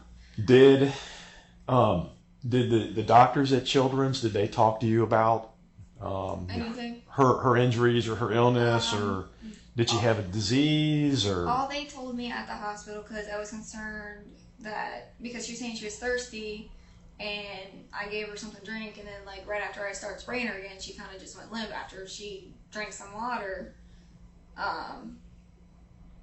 That my concern was because I thought I heard water on her lungs when I was doing the CPR. Okay. I asked if there was water, and they said there was no water on her lungs. Yeah, she definitely didn't drown. They did say that there was abrasions on her lungs, but they told me that it was from doing the chest compressions. The chest compressions. Since her heart had stopped a total of 4 times on Friday. Okay. But that's all I know. So they didn't give you a whole lot of information? No. Doesn't sound like it. Okay. So, I mean, I had questions, because I was asking them about her jaw locking up, what could have caused that. And apparently, according to my sister, which I didn't know, because my family is a little, I don't want to say screwed up, but in a way it kind of is. I have a legal dad, and then I have a biological dad. Okay, yeah. So my sister on my biological dad's side was telling me that seizures runs in the family, and she was telling me, or when I was telling her about the jaw and how it's kind of locked up, okay. She goes, do they think she has a seizure? I said, I don't know. I said, I'd asked, and... Do you remember talking to like a social worker at Children's? Do you remember talking to anybody in particular? Or? I don't remember names. I talked to... What about a doctor? I talked to one doctor. You remember that person's name? No, I remember he had an accent. Okay. He was white, and he had an accent. Okay. I don't remember so many people. And yeah, no, I know. Crazy, stressful. Mainly, what he talked to me about was just her heart, trying to keep it going, and right. the medications and everything. And he was the one that told me about the abrasions. Okay. And he attributed that to CPR? Mm-hmm. Okay. So... And it was just the two of you guys at home that night? Charles was at work. Okay. So it was just me and Avery. We had, up until I got woke up, everything was pretty normal. Other than the fact, instead of her playing, we were working on schoolwork. Right. Yeah, but I mean, as far as her health, she had a clean bill of health. Nothing was going on with her. No. As far as her falling down, her suffering some kind of a trauma. No, she... it doesn't sound like she exhibited any symptoms of an illness other than when she woke up and you went in there. Yeah. Did you actually touch her head? Yeah, I touched her. Did she feel warm to the touch to you? Yeah. Is that the reason you put her into the shower Well, then? I was originally just going to take her temperature, and when I seen her face, that's what made me concerned. Because, Okay. I mean, I felt her hot before, but her face was just never so red. So that's kind of what concerned me. I know, actually, she did complain a couple days prior that she wasn't feeling good. Okay. But she was still acting normal, where most kids, when they don't feel good, they just kind of, they're sluggish and they don't... Yeah, I get it. She said she didn't feel good, but she felt normal, she was acting normal, so I didn't think anything of it. Right. But okay. Well, here's what I've, and this is going to be something that I want you to understand. Okay. Here's what I've learned since we spoke last. Okay. So the medical doctors, they are telling me she suffered what they call subdural hematoma. Have you ever heard that phrase? Or I know what hematoma means. That it has to refer to blood. I do know that, but subdural, I don't.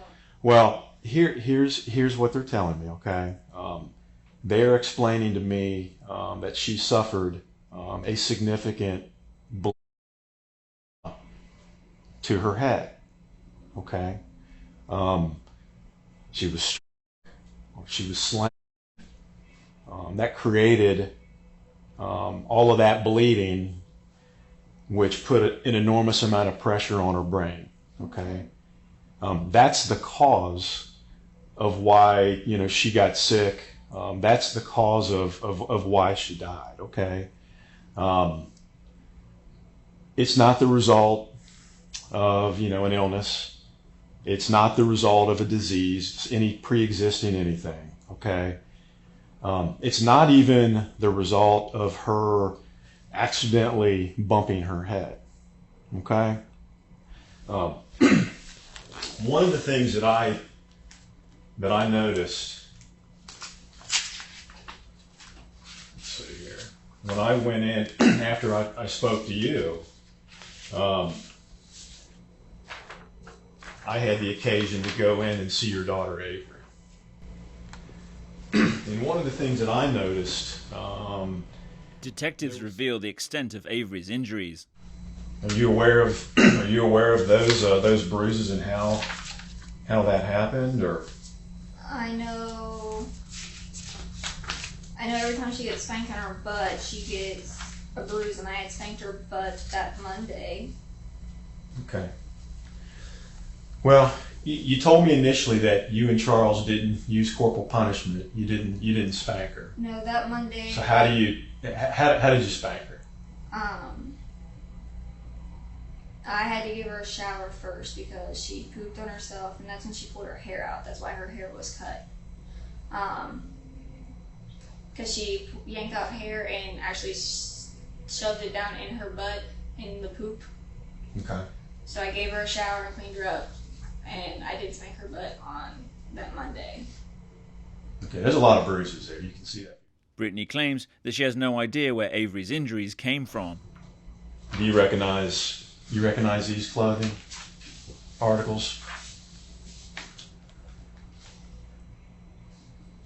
Yeah, that's from her room. And I'm not quite sure what that is. Okay. So the pink top and the blue jeans, they belong to Avery? Yeah.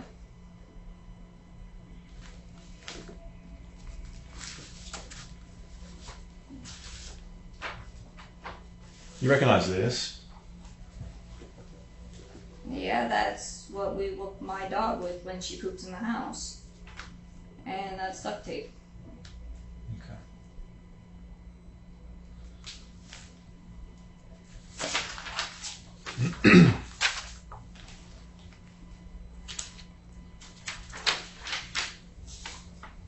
You recognize that photo there?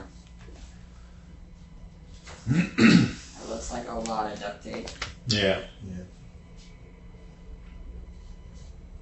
And it looks like it's got her hair on it, which we did have her use tape to get her hair up off our floor. Okay. You see anything else on that adhesive part of the duct tape? It's her hair, and what else? It looks like some discoloration. Okay. Well, they're the pink little fibers from her pink shirt. Okay. Here's the thing. Okay. I want you to hear me. Don't say anything. I want you to listen to me for a second. Okay, I'm on your side. All right, but this is what I know.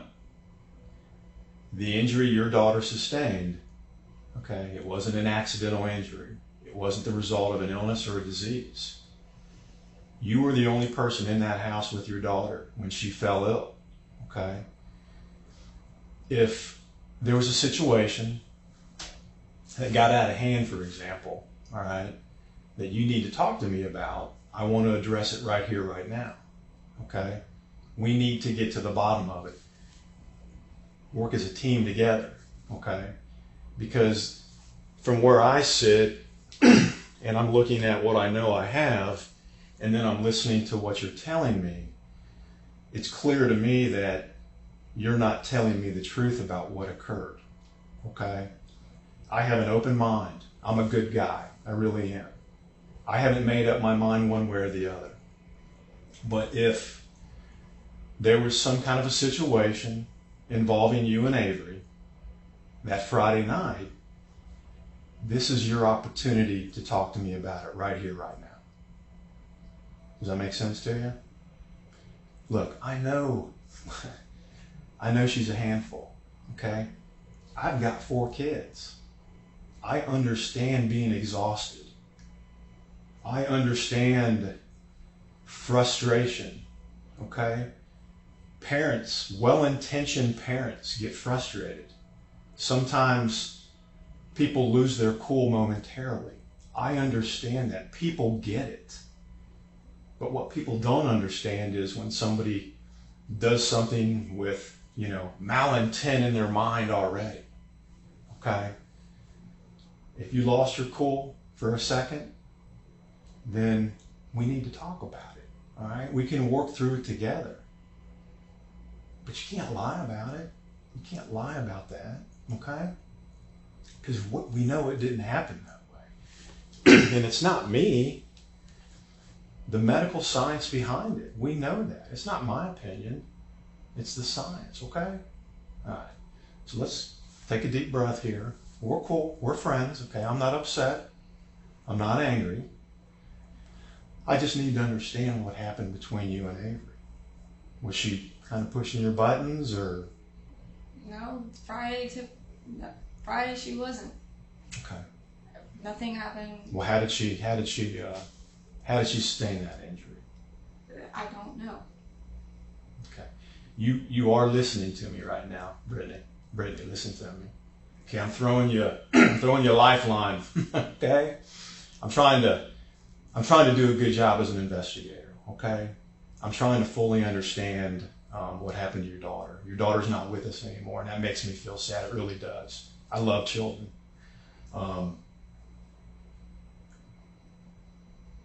The notion, the story that you're telling me, I know is not true, okay? You give her a clean bill of health, you lay her down, and then an hour later, you wake up to some noise, you go in, you're creating this kind of, she's hot, I put her in the tub scenario. You know that's not true. That's what I'm trying to get across to you, and I want to give you an opportunity. I want to give you a chance to talk to me about this. I mean, if something happened and there was an accident and you got nervous and you told me one thing when in fact something else occurred, that's what I'm trying to tell you. I'm trying to get that across to you right now. I need to know now. And I understand that, but nothing happened. What I'm telling you is what happened. Okay. You do understand what I'm telling you is absolutely the truth, though. It's a subdural hematoma. It's the result of blunt force that created that injury. That's not a policeman telling you that. That's medical science. That's what I know. That's the information that I have. They did a full autopsy on your daughter. Okay, that's not even open to debate. It's not debatable. I mean, my whole thing is I thought, maybe there was something that occurred, and because of your history, maybe you felt a little bit nervous to share that with me initially. And I do understand that, okay? I get it. But what I don't understand is, if something did happen like that, that I'm being open and upfront with you, telling you, and then you keep that information from me. Does that make sense? It doesn't make sense to me that you would intentionally keep that from me unless you were trying to hide something. I don't think you are. I just think you're nervous. All right?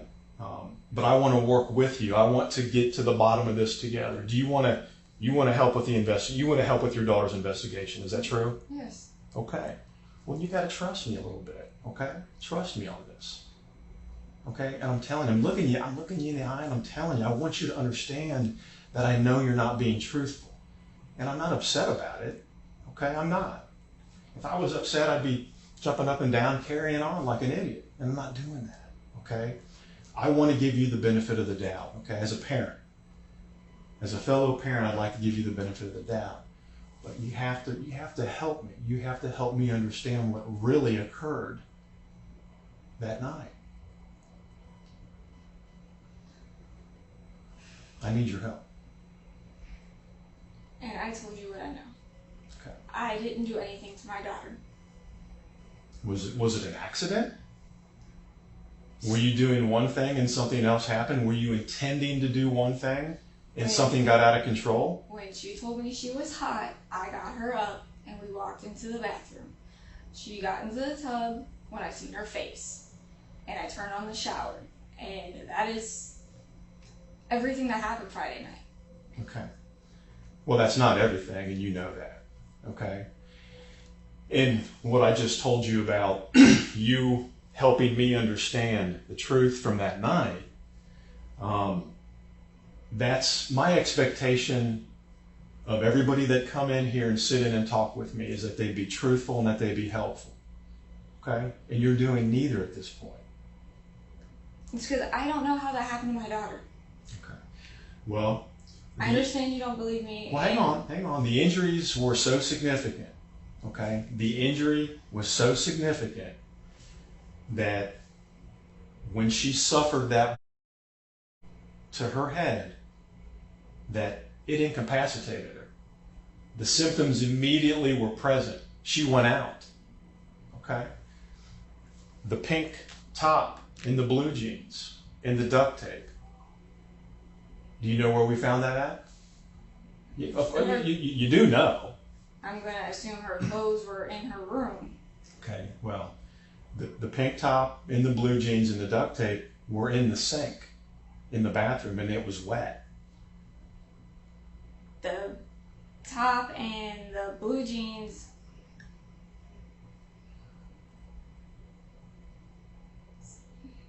Brittany, listen to me, okay? I'm giving you a chance. I don't want you to miss your opportunity. I mean that, okay? You're not trusting me, and part of me understands that. Part of me does. But I'm lending you an opportunity. I'm giving you a chance to explain what occurred in this I fell ill. We know that's not true. Okay? That head trauma was so significant. All right? The head trauma was so significant that those symptoms would have presented themselves immediately. Like she went out. And I know she had on the pink top and the little blue jeans. No, when paramedics picked her up, okay. She was on the floor in a yellow top that was soaking wet. So why would I change her clothes? I don't know. Explain that to me. I didn't change her clothes. She walked to the bathroom with me. She climbed in that bathtub. I don't care that you don't believe me. That is what happened. And now I'm done. Because I'm getting to the point. I'm upset. Okay. It is upsetting, you're right. It's very upsetting.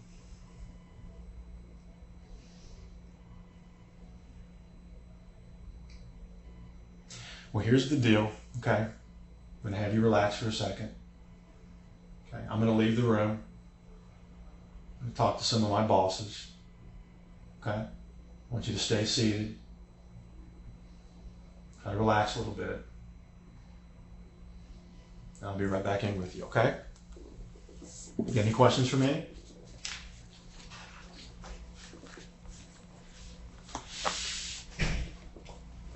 All right, hang in there.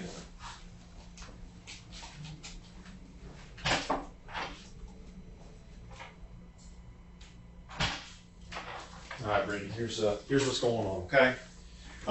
This is Detective Kelly, okay? Based on my investigation, okay, which included, your interview and us going to the house and the autopsy, okay, we're charging you. You understand that? Okay. Is there anything that you're unclear on or you want an explanation on, or is there something I can do to help facilitate it? Okay, that's fine. All right. What I'd like for you to do is have you stand up, okay? Detective Kelly's going to put a hand. How far along are you again? I'm sorry. 7 more. Okay. Go ahead. Just leave that out. Put your phone down. Yeah, out of your pocket. We're going to take it out anyway. There you go. Just turn it around for me. You're how far along? 7 months. You don't have a key on you. Do you ever keep these from getting any tighter? I can, That's you know okay. what, I don't right now, but I can usually Okay. get one, so. Why don't you just stand out for me a little bit and spread your legs apart for me? Do you have anything else in your pockets anywhere? I just have my car key. Okay, I'm going to grab that out. Anything that's going to poke me or stick me? No. Anything you shouldn't have anywhere? No. Okay. You wearing a bra? Okay. Spread your legs apart for me. Anything else anywhere in these little pockets? No. Medication? No. Anything like that? Put that about in this pocket real quick. You under a doctor's care for your pregnancy? I was. What do you mean you was? But the doctor decided to stop giving me pre-natal care. Hey, Doug. Okay. Yeah, it's probably more comfortable to sit down in the cushion chair. Just grab a seat for me, okay? It's going to take a few minutes here to get things situated. All right. Stay seated for me.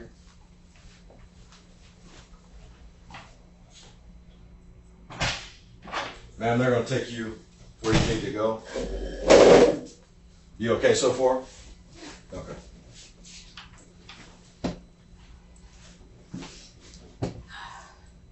Okay? Yeah, it's just hard to get up with the belly. I understand. The complaint's in there. Okay. It's got everything. Those cuffs, I believe, are my partner, so I might have to switch those out. Britney may be under arrest, but investigators still need more information about what happened in the Mays home, and if Charles was involved.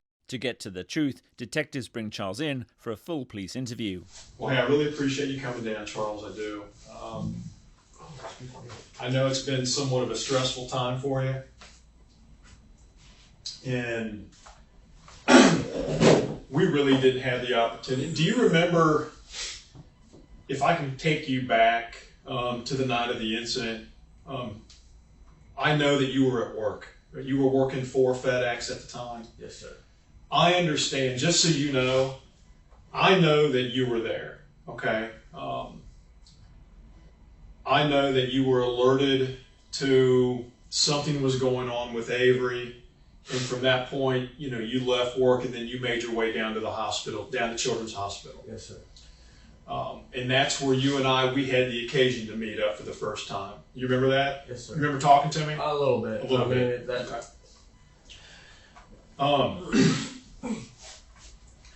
This has been a very thorough and a very detailed, exhausting investigation, okay?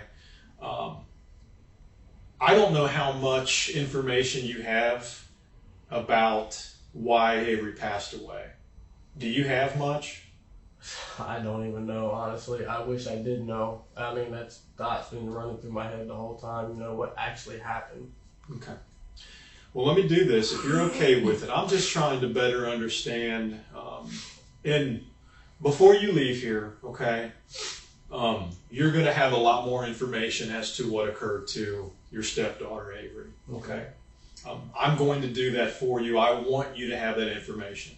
Okay. I don't want you to leave here and you have questions about any of that, okay? Okay, so that's all that I've been knowing since, you know, what happened. I couldn't wrap my head around it at all.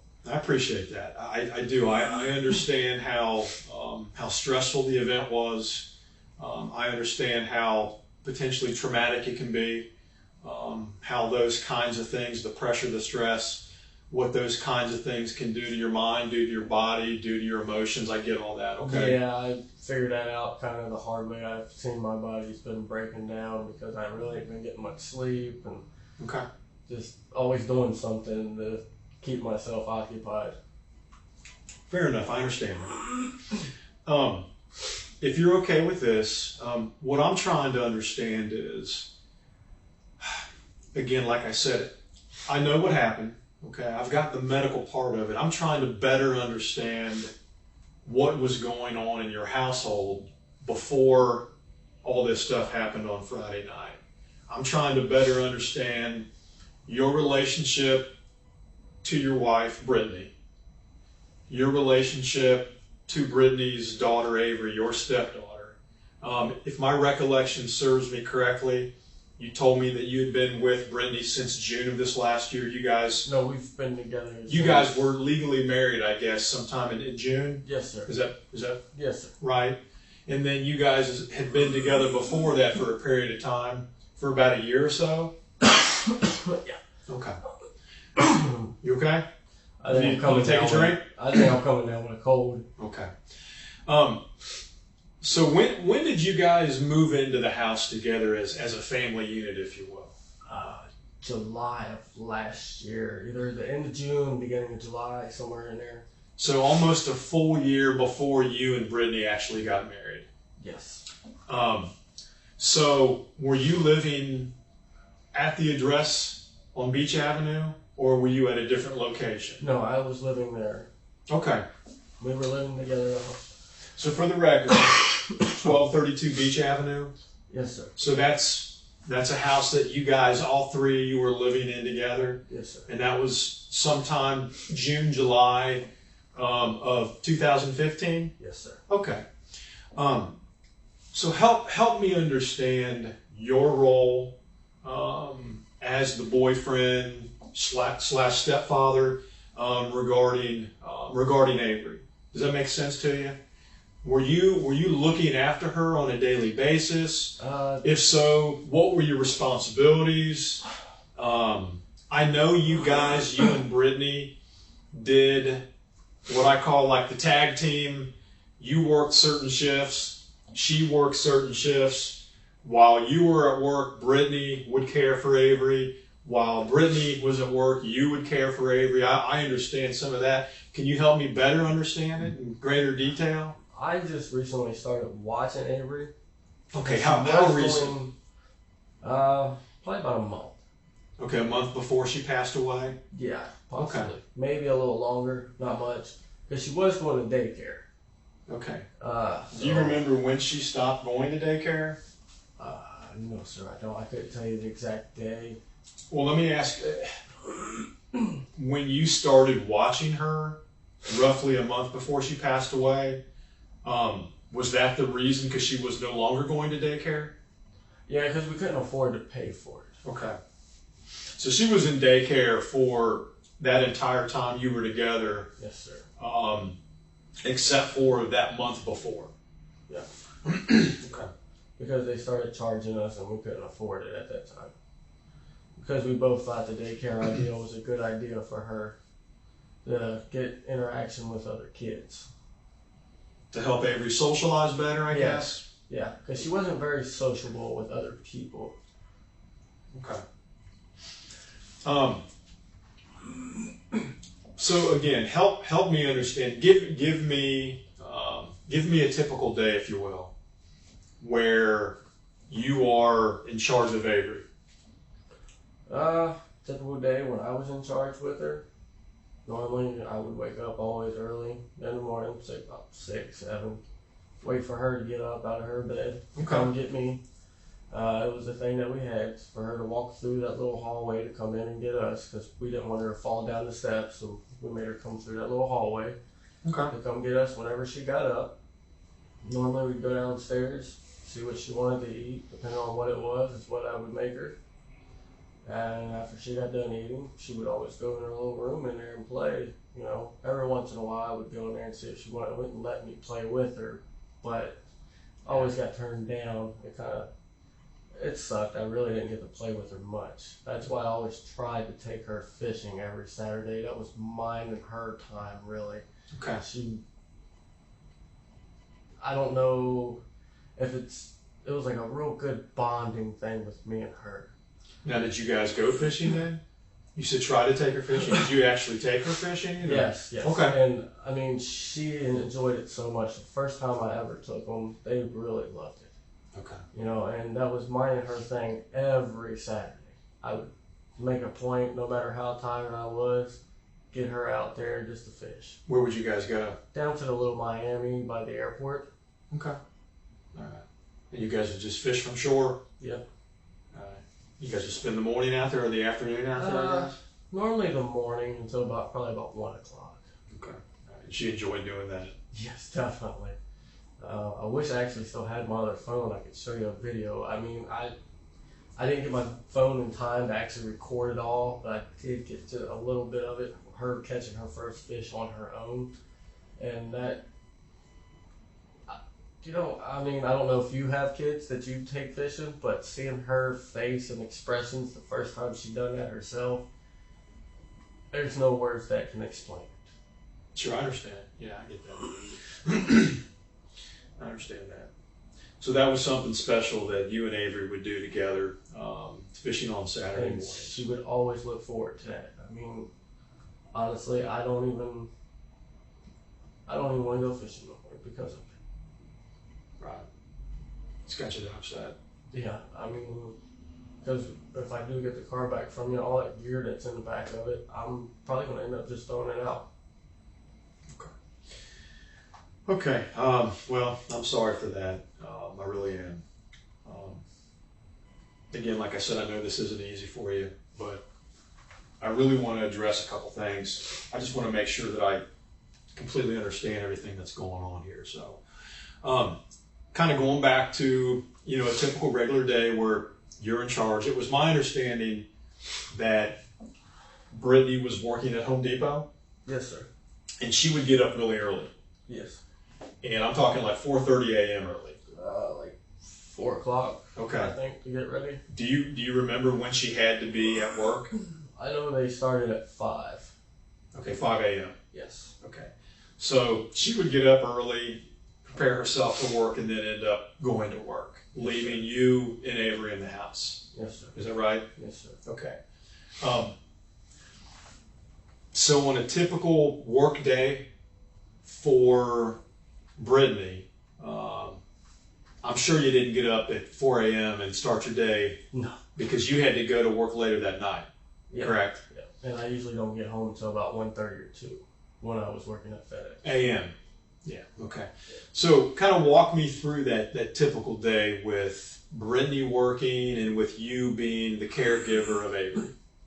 Like I was saying, I usually get up about 6 or 7. Okay. I would wait for her to come in to get us, and What time would she typically wake up? there's times where she'll just lay in there. She'll get up about 8 and just kind of lay in there. So you can hear her, Yeah, because but we she had would still a, be in bed. we had a little monitor that Okay. I would, that way we can keep an eye on her that was in there.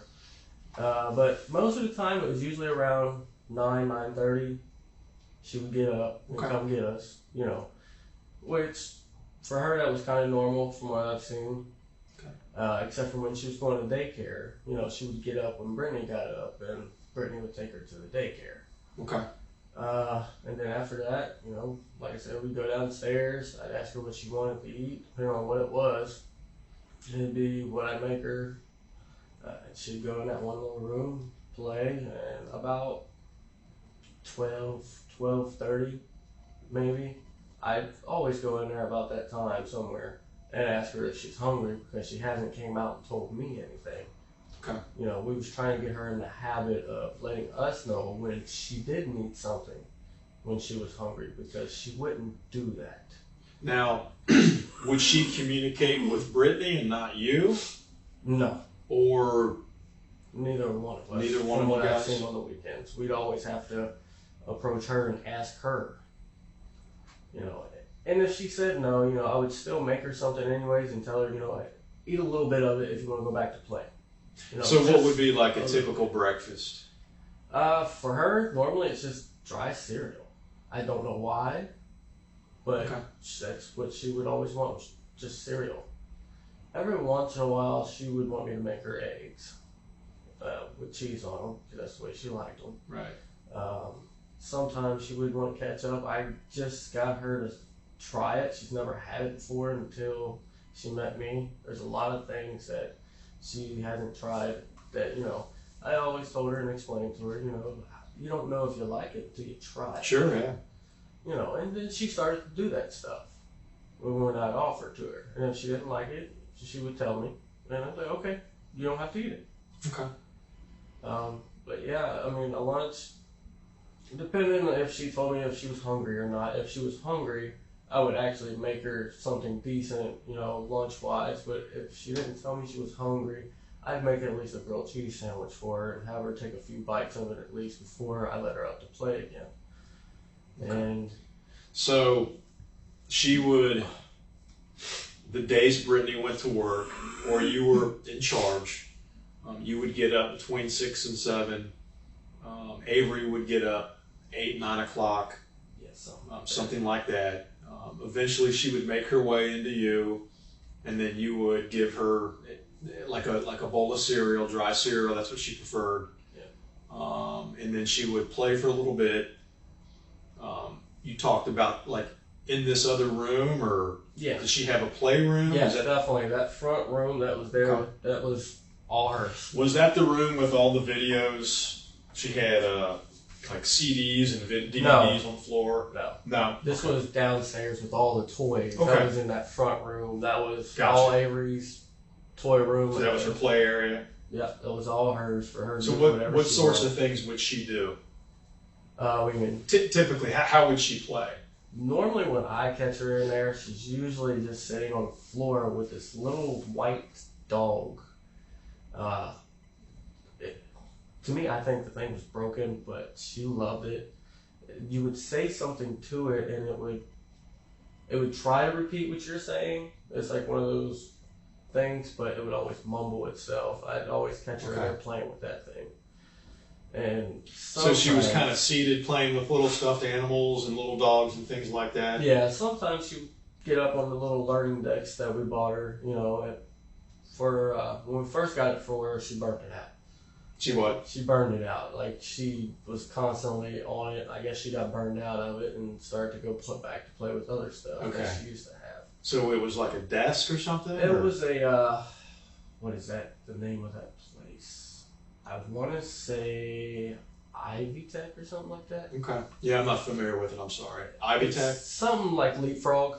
Okay. Yeah, I know what a leapfrog is. Yeah, it was a little desk, had the stool, it had these little sheets that you can put inside of it, and it would teach you, you know, numbers, ABCs, cars, and flip it over and stuff like that. It was like back and front on each sheet. Okay. And if you raised it up, it was a chalkboard underneath of it. So it was essentially a learning device. Yes. Disguised as a toy kind of a thing, right? And that's what I like to buy. Yeah. I mean, I do that for my nieces and nephews too. I'll go out and buy stuff like that for them, and they'll play with it for hours. Now, did she ever go outdoors and swing and ride bikes and scooters and things like that, or was she more of an indoor kid? We tried to go out and ride a bike one time, and she wasn't having it. Okay. The only outdoor thing that I could get her to do was go fishing. Fish. I don't know if it's because maybe she was just sitting there in a chair. Okay. Or what it was. But that was pretty much the only outdoor thing I could really get her to do and like. Okay. Now I remember you guys telling me, I think you have a dog, or had a dog? Yes. What kind of dog was that? She's a mixed dog. Okay. She's a pit bull boxer mix. But friendly to Avery? Friendly to everybody. It doesn't matter who you are. Were there ever any occasions where the dog and Avery got into it, or never? Did the dog ever hurt Avery? No. Okay. If that dog would have hurt Avery, that dog would be a dead dog. Okay. I hate to say it like that. No, I understand. No, I feel the same way. And I would have been the one to do it myself right there on the spot. I mean. Okay. Yeah, I just wanted to make sure there was, we didn't have some kind of an unreported incident involving your family dog. No, definitely not. Anybody, even your receptionist down there, could walk up to my dog. If anything, she's going to run away. I don't know why. Not much of a guard dog? No. You could break into my house and she's going to run and hide. Gotcha. Okay. So it sounds like Avery preferred to be indoors. She preferred to play with the learning toy. She preferred to play with like the little dog, the stuffed animal that she had the broken voice box or whatever. Yeah, whatever was inside of it for it to make Did she do dress up, or did she do princess, or any of those kinds of things? Nope. Okay. So when you guys put her in bed at night in the evenings, how was she dressed in pajamas, or would she go to bed in street clothes, or did she wear like a big t-shirt? Or normally Brittany would put her in a t-shirt. Okay. At least that's what she usually comes in and gets me. I don't know what she has to put to bed. Well, you know what? That's a perfect way to. How do you remember her getting you? How was she dressed when she would come in the morning? On that morning, she came in and all she had on was a yellow t-shirt. Okay. Okay. No underwear, no pants. She had underwear on. Okay, so she would just wear a t-shirt and then her underpants. Yeah, normally that's to bed. What it is. Okay. Because it's even though we had the air conditioner up there, it still stayed warm. Okay. So, I didn't prefer her to sleep like that. It wasn't my choice. But for the practical sake of trying to stay cool so you could fall asleep. Yeah. Okay, I understand. Okay. Because I know she did have problems falling asleep. They did have her on the, what is that stuff called? Melatonin, I think. Melatonin? Okay. Yes. It's a sleep aid. Yeah. Okay. Now, what do you know about? I'm glad you brought that up. What do you know about her and having these sleeping issues? I'll call them sleeping issues. What do you know about that? Sometimes when I've come home from working from FedEx, I would see her looking out the window, I guess, because she would hear my car pull up. Okay. I would never say nothing to her about it, because I always figured I woke her up. Gotcha. But I started to notice, like on the weekends, sometimes I would still be up because of the long hours I work anyways. And sometimes I would hear her up there messing around kind of late in the night before I even went to bed. Because I don't go up there right away when they do, so I don't disturb them. Yeah, I understand. So you get off work, you stay downstairs, try to decompress probably a little bit before you lay down. Yeah. Try not to disturb Britney and Avery. Yeah. Yeah. Okay. So on occasion, you would actually see her peeking out the window as you pulled into the house. Yeah. What do you know about her having to be on melatonin? Or I'm assuming you're saying she was prescribed melatonin by a doctor. Or Yes. What information can you give me about that? All I know is they think that she was having sleep problems, that she might have had insomnia or something. I'm not too sure. How do you know that? That's what Britney was telling me. Okay. Because she's the one that takes her to all those places. And so you were never at the doctor's No. with Britney when they were prescribed? Okay. And I don't think it was a doctor. I could be wrong. Okay. It might have been through the... A therapist, maybe? Not the therapist. Through Beach Acres? I think so. Okay. I could be wrong. But you do know, you were aware of her taking melatonin to help her fall asleep. Yeah, because I just happened to see this bottle on the counter, on one weekend. I'm like, what the heck is this? Okay. And Brittany told me, it's to help her go to sleep. But now, it didn't really work from what I could see. Okay. Were you aware of other medications Avery was taking? There was an anxiety pill that she was taking. I don't know what it's called. Okay. It was a little white pill, probably about that big. We were supposed to break it in quarters and give it to her twice a day. Okay. So I was making sure I was giving that to her. Okay. So you actually would administer that to her? Just a quarter of it, yeah. Okay. Was it like a round tablet? Kind of oval. Okay. And I had to break it in quarters. I would always break it in half, so one half in, and then break the other half, and put the half that we're not using on top of the lid. So how would you administer that to Avery? She would just take it with no problem.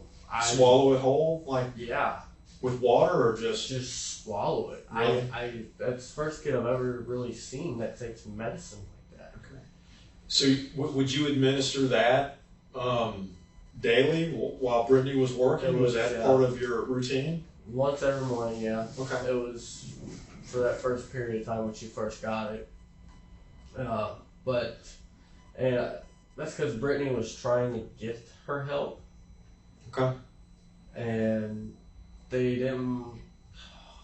Let's see, what did she say? They didn't want to put her on. What is that?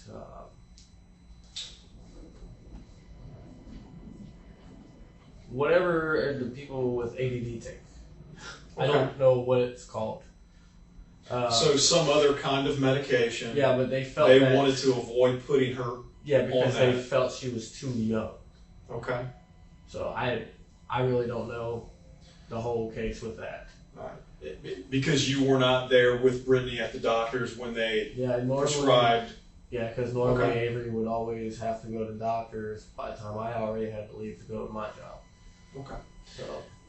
So you don't remember the name of the medication, but you remember the medication being some sort of an anti-anxiety medication. Yeah, that's what I was told. And then you would administer just a quarter. A quarter of it or a half? Quarter. A quarter of it. Yeah, it was a whole one that was probably about that big. Okay. And we would have to break it in half and then break it in half again. So would you administer 2 of those, or would you just one? I would just give her the quarter. What time would you do that? After she ate breakfast. Okay. I always wanted her to have something on her stomach first before she took it. And she would just pop it right down, huh? Yeah, like I said, it's the first kid I've ever seen really take medicine with no problem. Okay. Well, like with my other 2 boys, it was always fighting with them to get them to take anything. Yeah. Do you remember when they started the melatonin and the anti-anxiety medication? I know the melatonin. Roughly, I mean, you don't. Melatonin was before the anxiety medication. Okay. We did that for probably about 2-3 months. Okay. And we seen it wasn't working, so we took her off of it because I did some research and so did Brittany, and noticed that the melatonin does cause a lot of liver damage. Okay. And we didn't want that. And it's probably about, how long did it take her to go see that? Maybe a month after she got done taking the melatonin, she was on the anxiety stuff. Okay. Now, do you know, I know you're not sure on the melatonin, do you know who the doctor was or the therapist was that prescribed the other medication? Whoever the psychiatrist, I think that's what it came from, was a psychiatrist at Big Jacobs. I'm not sure. Okay. It was either that or the counselor there. All right. Why did they prescribe that medication? Which one? The anti-anxiety. Anxiety. Yeah. They said that she was showing a bit of anxiety issues. Okay. I don't know what. Did you see her exhibit anything unusual that led you to believe she needed to be medicated? Maybe the attention disorder. Okay. Can you help me understand that?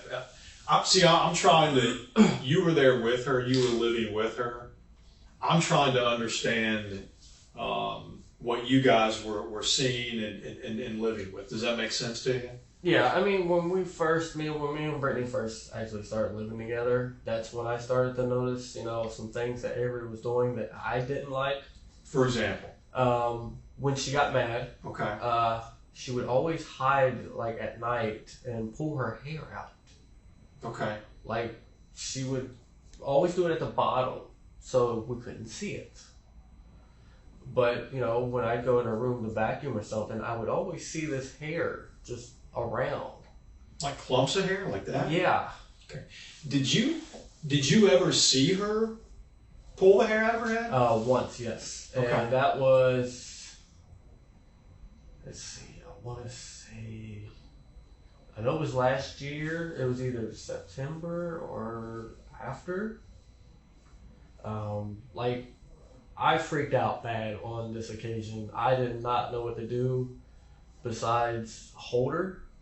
Okay. And I ended up with a busted nose because she was really, really angry and upset. And that's when I told Brittany, something has got to be done with this little girl. There is something wrong with her. Because she was standing in the corner, she started beating her head on the wall and just like throwing herself down. And I went over and I grabbed her like this to hold on to her. Okay. I mean, I did leave little marks, on her arms, and I told them that, but it's like, what do you want me to do? Continue to let her do that to herself? Do you remember the reason for her having this outburst? I think it was because she was starting to steal stuff from the daycare. Avery. Yes. Yeah. And then, it took us a while to get her to learn that taking things from the daycare wasn't right. Okay. But once she caught on, she caught on. She did take a while to catch on to things. So she was stealing like little toys or something, or? Yeah, here and there and stuff like that. All right. So you confronted her about stealing, and then that's when she got upset? Yeah. Okay. Telling her, is that when you saw her pull her hair out? Or? That was the first time I ever seen her do anything like that. And I had no clue what to do. I mean, I didn't know if I actually did the right thing by holding her like that, or, I don't know. It's the first situation I've ever had to be in like that. I've never seen any child do anything like that. That's when, I told Brittany, like, look, something has got to be done with her. And from my knowledge, Brittany tried from there all the way up until then to actually get somebody to listen to her. A neighbor of mine told me that they used to be a foster family. Okay. And they had a foster child that acted just like Avery with like the hair pulling and stuff, only when she got mad. Okay. And when they took her to the doctors,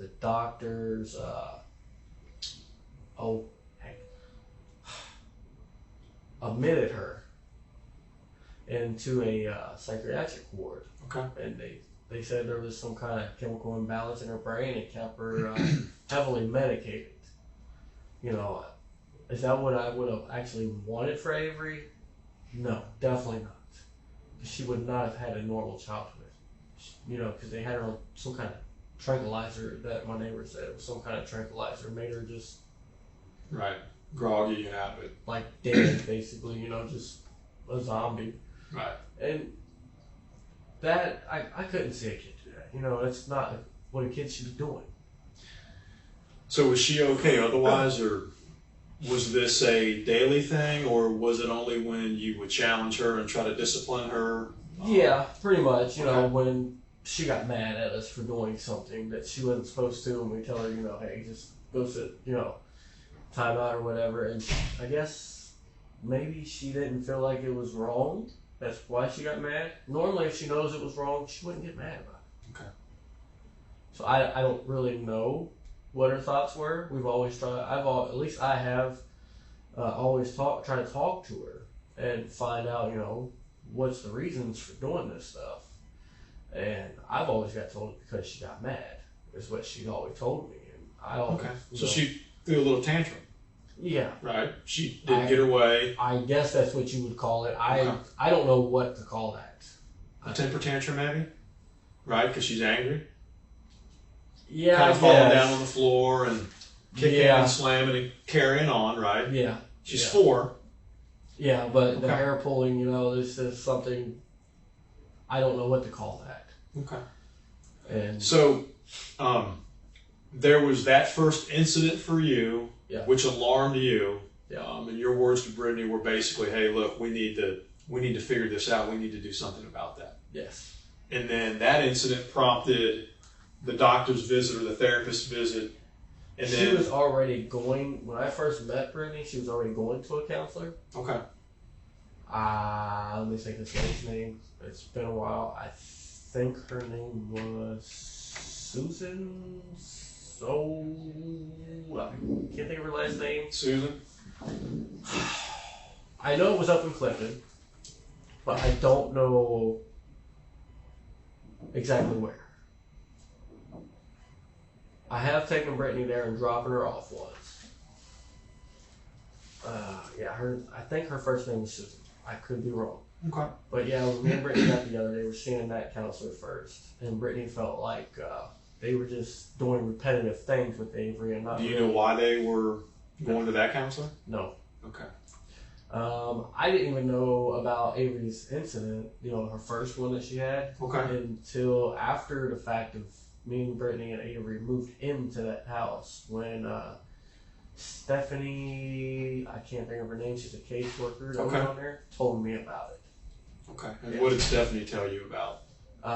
Told me the reason that, you know, Brittany had a case is because Avery had a headache at like 6 months old. Okay. And that was the first time I ever heard of it. What more do you know about that? That's all I know.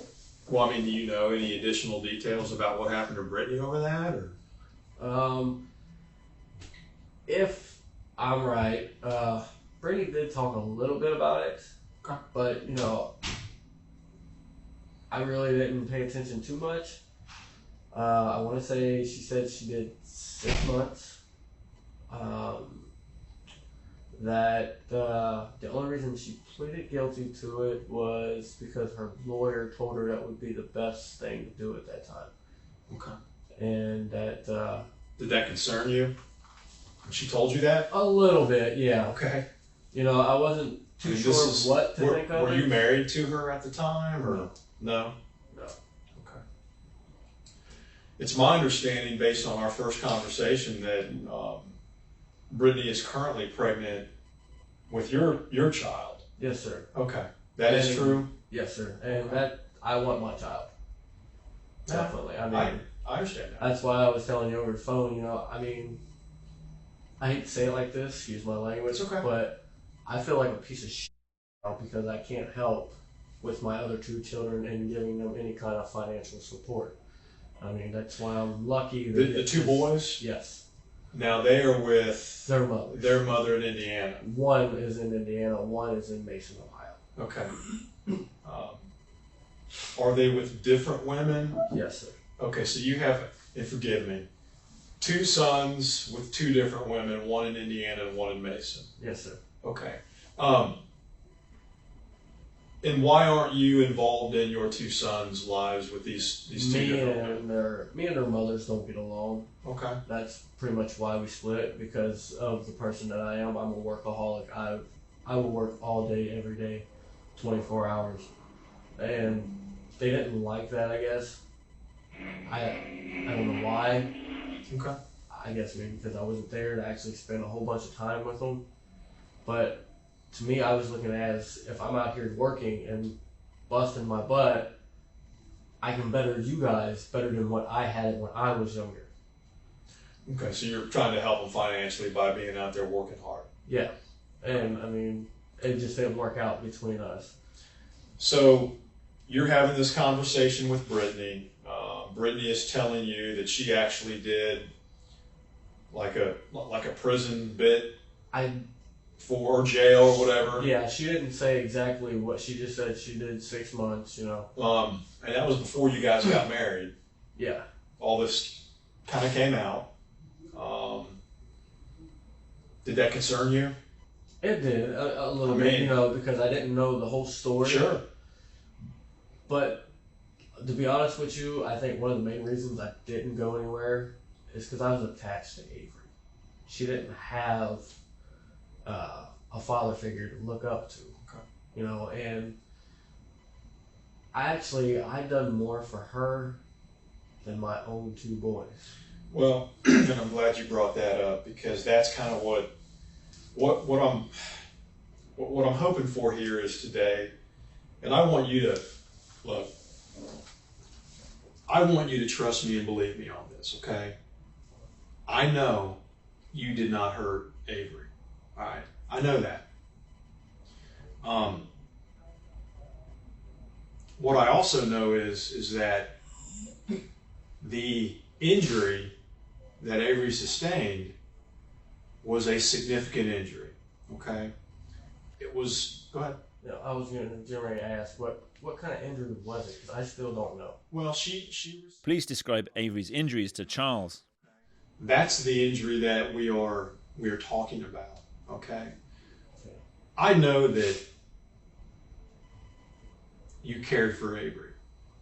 I get that. And that's the reason why I'm kind of hoping, I'm counting on you to come in. My expectation for you today is to be completely honest with me and truthful with me. And, you know, that's okay. The kind of person I am. I believe that's why a lot of people don't like me, because okay. I'll tell somebody exactly how it is, and then, you know, if they don't like it, I will tell them, hey, you know, I'd rather tell you how it is than you hate me for lying to you and finding out something different. Right. Well, you know what, and I truly appreciate that attribute in people. I think being honest, you know, we kind of live in a society where, you know, people really aren't that concerned about being truthful anymore, or so it seems. Okay. I happen to disagree with that. I like knowing the truth. I like understanding the truth so we can kind of work from the truth, you know, so we can kind of fix what's going on from a truthful standpoint. That makes sense? And that's what I like too. You know, I mean, yes, it may hurt me, my feelings or whatever, but at least it's the truth. At least I know, you know, well, one of the somebody lying to me. Right. Well, one of the things that we spoke about, you know, that Friday night, early Saturday morning, was just, you know, the kinds of discipline that you would impose, the kinds of discipline that Britney would impose upon Avery. And I remember this pretty well because I thought it was a little unique. You denied using any kind of corporal punishment at all. And you understand what the word corporal punishment means. I'm not trying to be rude. Kinda, yes. Okay. You don't spank hit, slap. You don't physically because I've been through that. Discipline Avery. That's what you told me. Yeah, because I've been through that. No. And you actually told me that one of the forms of discipline is that you would have her run in place. Yeah. And I think you said for every year she is old, you would have her run or jog in place or for a minute that she chose. Okay. Yeah. Okay. So I would always give her options and let her pick on what she wanted. Okay. So it's fair to say, based on that statement, that you never hit her or slapped her or kicked her or injured her that way. No. Okay. All right. And I appreciate that. I understand that. Yeah, because I went through that stuff when I was a kid, and I remembered how it was, and yeah. I'm gonna show you this here. Go ahead and grab it. I don't. Well, you need to look at it, okay? Okay. Do you recognize that photograph? No, this is Okay. the first time I've. Okay. Well, here's what I'll tell you about the photograph, okay? It's just hard for me to see anything with Avery. Well, here's the thing, though. All right, you're the stepfather, okay? You've got to work through the information with me, okay? And that's why you're here. I appreciate that. That's a photograph. Just so you're clear, that's a photograph that I took of Avery when she was in the intensive care. The doctors, they're all hovered over her, trying to save her life. Detectives describe Avery's injuries in more detail. I didn't make this up, okay? These are injuries that presented themselves to me when I went to check on Avery, when she was in the intensive care unit. These kinds of injuries, I'll be honest with you. I've been doing police work for well over 21 years, maybe going on 22 years, okay? These injuries are consistent with someone assaulting a child. They're not consistent with kids running and falling and getting little boo-boos and owies, okay? That's concerning to me, all right? These injuries, obviously, they're not the reason she's in the ICU, but these are other injuries in addition to the blunt force trauma, okay, to the back of her head. I want to know from you, do you have any knowledge? No, that's what I was going to as to how she got all these bruises. That's what I was going to ask you is, this stuff was found, but I was never told. I would have liked to have known that. To be honest with you, if I would have seen that before now, before Britney was locked up. Well, you got to remember that I didn't discover these injuries until after I spoke with you guys. Okay. Well into the morning. Okay. That's what I'm trying to get at. If I would have known about them, to be honest with you, you would probably have me locked up and not Britney. Why do you say that? Because I'm very protective of children. I probably would have hurt her. Okay. To be honest. So when I show you the photographs when I show you the photographs of your stepdaughter, okay, this is your stepdaughter, 4-year-old Avery. Definitely. Okay. I don't care what no one says. What you're saying is, and I believe you. I believe that you cared for her. I believe that you enjoyed taking her fishing. Here's the thing that what's frustrating in all this is, unfortunately, she is past, okay? She has no voice any longer. You understand what I'm saying? So what I am hoping for, I'm hoping for people to come to me, and I want them to be truthful with me about all these different things that was going on, because my suspicions are that whatever happened that Friday night inside your place, that wasn't the first time. That wasn't something that just kicked off for the very, very first time, okay? Police discuss how Avery's injuries occurred over an extended period of time. What you don't know about me is I've got 4 kids, okay? I've got grown kids and I've got kind of kids all in between. All my kids were active. They're all athletes. They were all kind of running around outdoors. My kids were kind of crazy, all right? And they would fall down. They would get bumps and bruises and little owies, right? My kids never looked like Avery did, okay? Yeah, I mean, like I said, this is the first time I've seen this stuff. So when you were in charge of Avery, for example, when Britney would go to work and you were left in care of Avery, you're saying that you never saw any suspicious bruising on her, ever? No, sir, because, you know, if she went to the bathroom or something like that, Okay.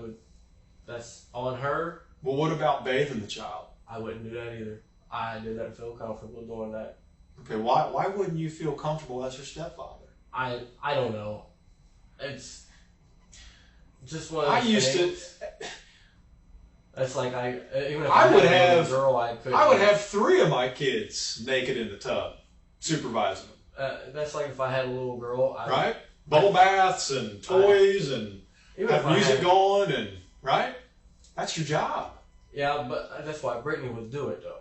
I mean, even with like my nieces. So what? You know, so what you're telling me is, well, and again, I'm not picking on you, okay?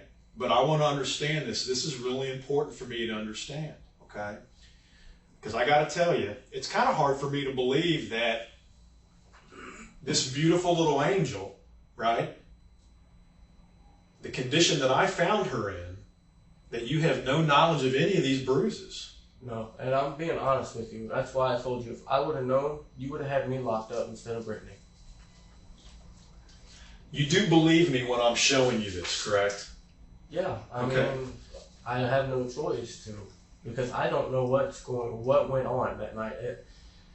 If I was home that night, whether she did it or she didn't do it, either way it goes, if she would have done that to Avery, I would have spoke up for that too, regardless of me and Brittany's relationship. Okay. Because children are that important to me. I would do anything for them. Even some other man's child? Yeah. I do it all the time for little kids on the street that I see. If I see them riding down, for example, this is way before me and Brittany got together. There was a child outside riding a skateboard. It was kind of broken down. I just bought a brand new one for myself because I used to do it. And I seen it was broken down. I told him, give me a second. I went downstairs, got my new skateboard, and gave it to the young guy. And told him, I'd rather see you out doing this than being out here doing things you ain't supposed to be doing. I understand what you're saying, but I also understand how people get frustrated sometimes. I mean, you've made it clear that Avery, she was a handful. She was, that's how. And I could understand how you could be exhausted, tired from working, and just kind of momentarily lose your cool. No. I get that. No. So you're denying, just so we're clear, because I want to be clear, you're denying ever laying a hand on Avery. Yeah. And you're denying ever having seen any of these injuries on it. Until now. Okay, until now. Yes, sir. Okay. Did you ever see your wife, Brittany, hit Avery, spank Avery, do anything to Avery? I seen Brittany spank her one time. Just one time? Yeah, because most of the time I was always at work, 6 days a week. Look, here's the thing, okay? Look. And I'm being honest with you. I want you to be straight up honest. That's what I'm telling you. I'm being straight up honest with you. I just have a problem with anybody saying, well, just one time.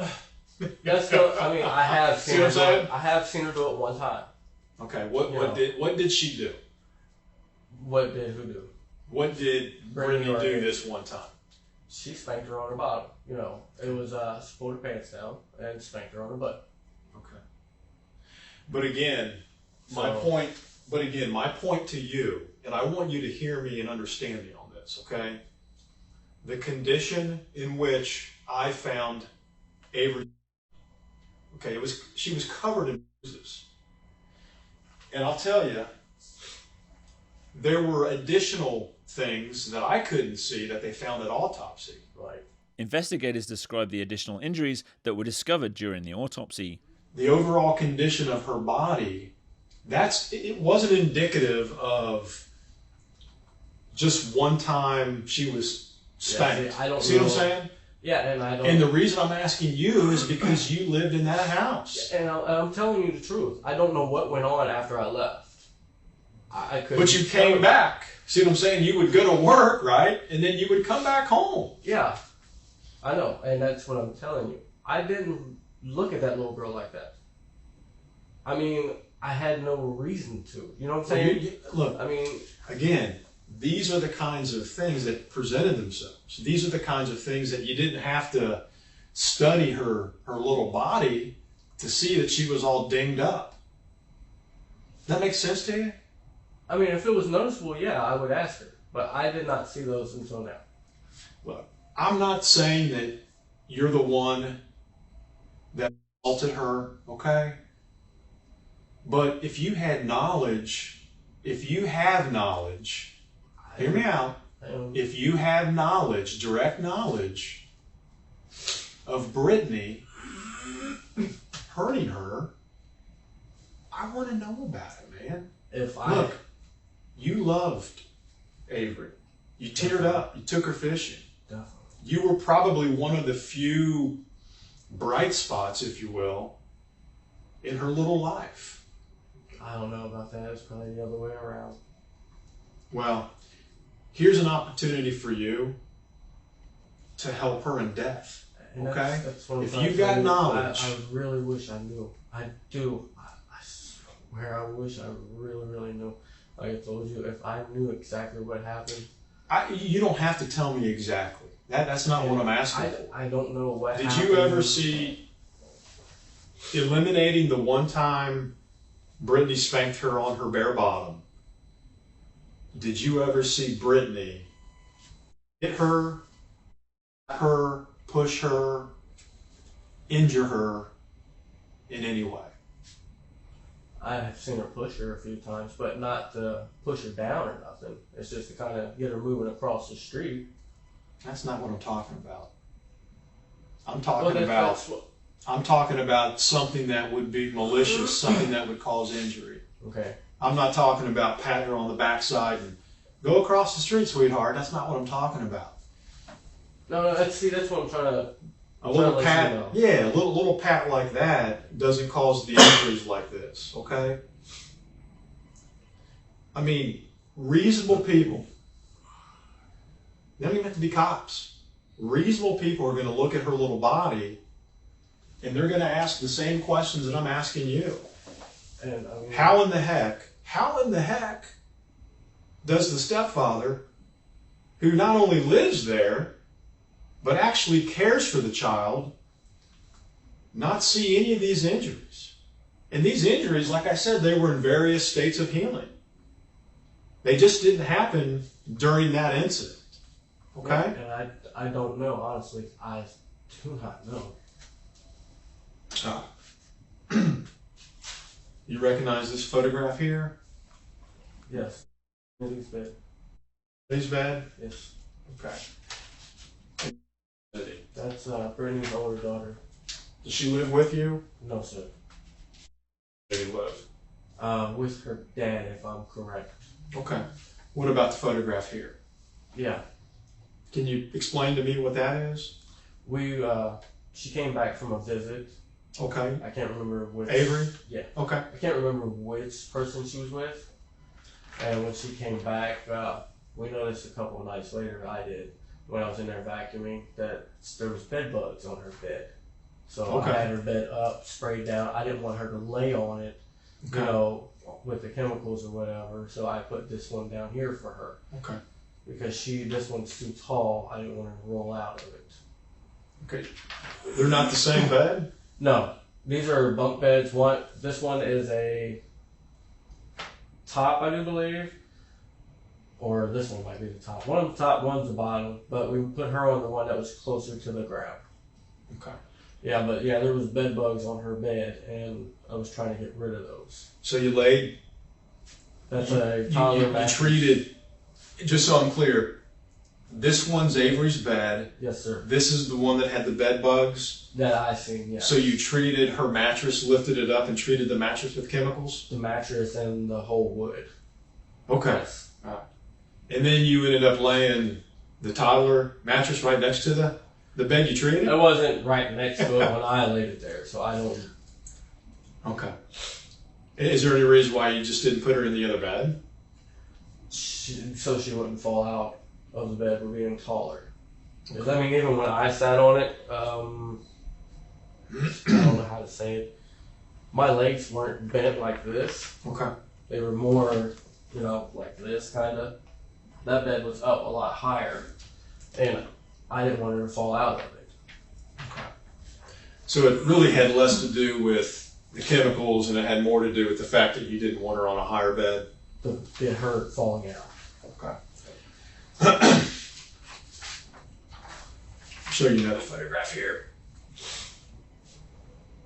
You recognize that? No, sir. You know where it's at? It looks like it's in my bathroom. Okay. What do you see in the photograph? Our clothes in the sink. Okay. Some makeup, hairbrush. Whose clothes? Looks like Avery's clothes. Okay. And if you look more closely, pay attention to the picture. You can look at it. It's okay. What do you see on top of the clothing?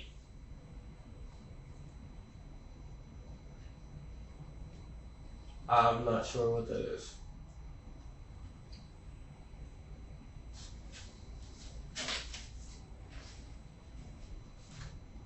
What is it? I'm not sure what that is. I mean, I see something black up there. Well, let me show you a second photograph. Also from your bathroom. Okay. That's our dog thing that I was using for the dog for when she was peeing in the house. Okay, help me understand the dog thing. It's a training thing that I seen. Okay. You take some paper, roll it out, put a little tape on it, and smack them on the nose with it if they're doing something bad. Okay. And it's something. So you made that thing? Yes, sir. I'm not going to deny it. Well, please don't. I mean, it's okay. I want to know the truth. But yeah, that was for our dog. I seen it on a video on the internet. Okay. It's to help train dogs if you smack them on the nose with it a little bit, and it was working. Okay. But yeah, that's what that was. So, go back to this photograph here. What do you see right in there?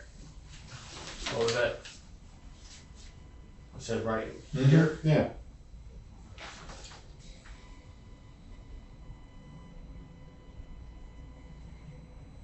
Okay, it looks like tape. Yeah, duct tape. Now, why would there be tape in my sink? Well, I was hoping you could help me with that. Because that was the question that I had. That's on top of her clothes. On top of Avery's clothing in your sink. My first question, though, is... There's duct tape on top of the clothing, okay? Well, the first thought that came to my head is, why is Avery's clothes in my sink in the first place? Okay. Good question. I have that same question. Do you have any knowledge of any of this here that I'm showing you? No.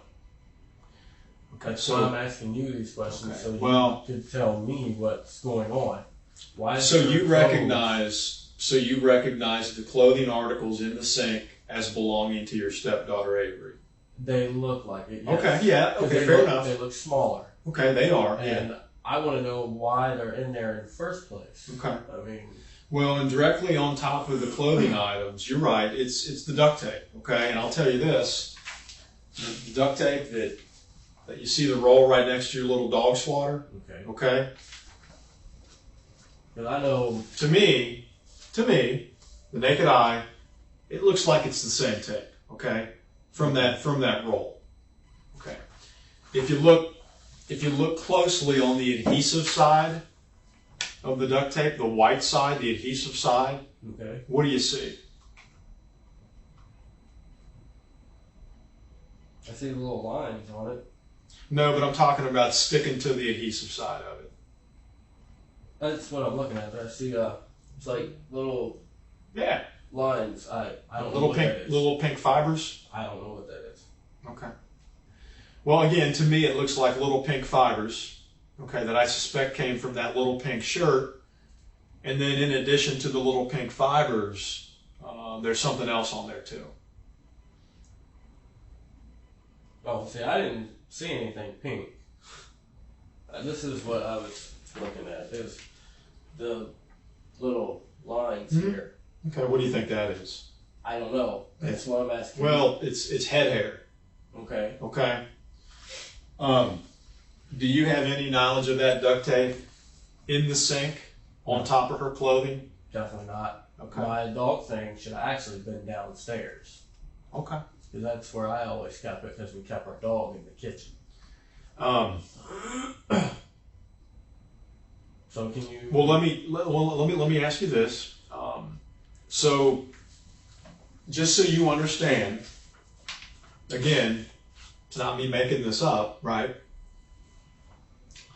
We have Avery's clothing in the sink, and directly on top of her clothing, we have this wadded up ball of used duct tape. Okay? To me, it looked like the pink residue was the same pink as the shirt, and those little lines, as you call them, those little lines, it's human head hair. It's not dog hair.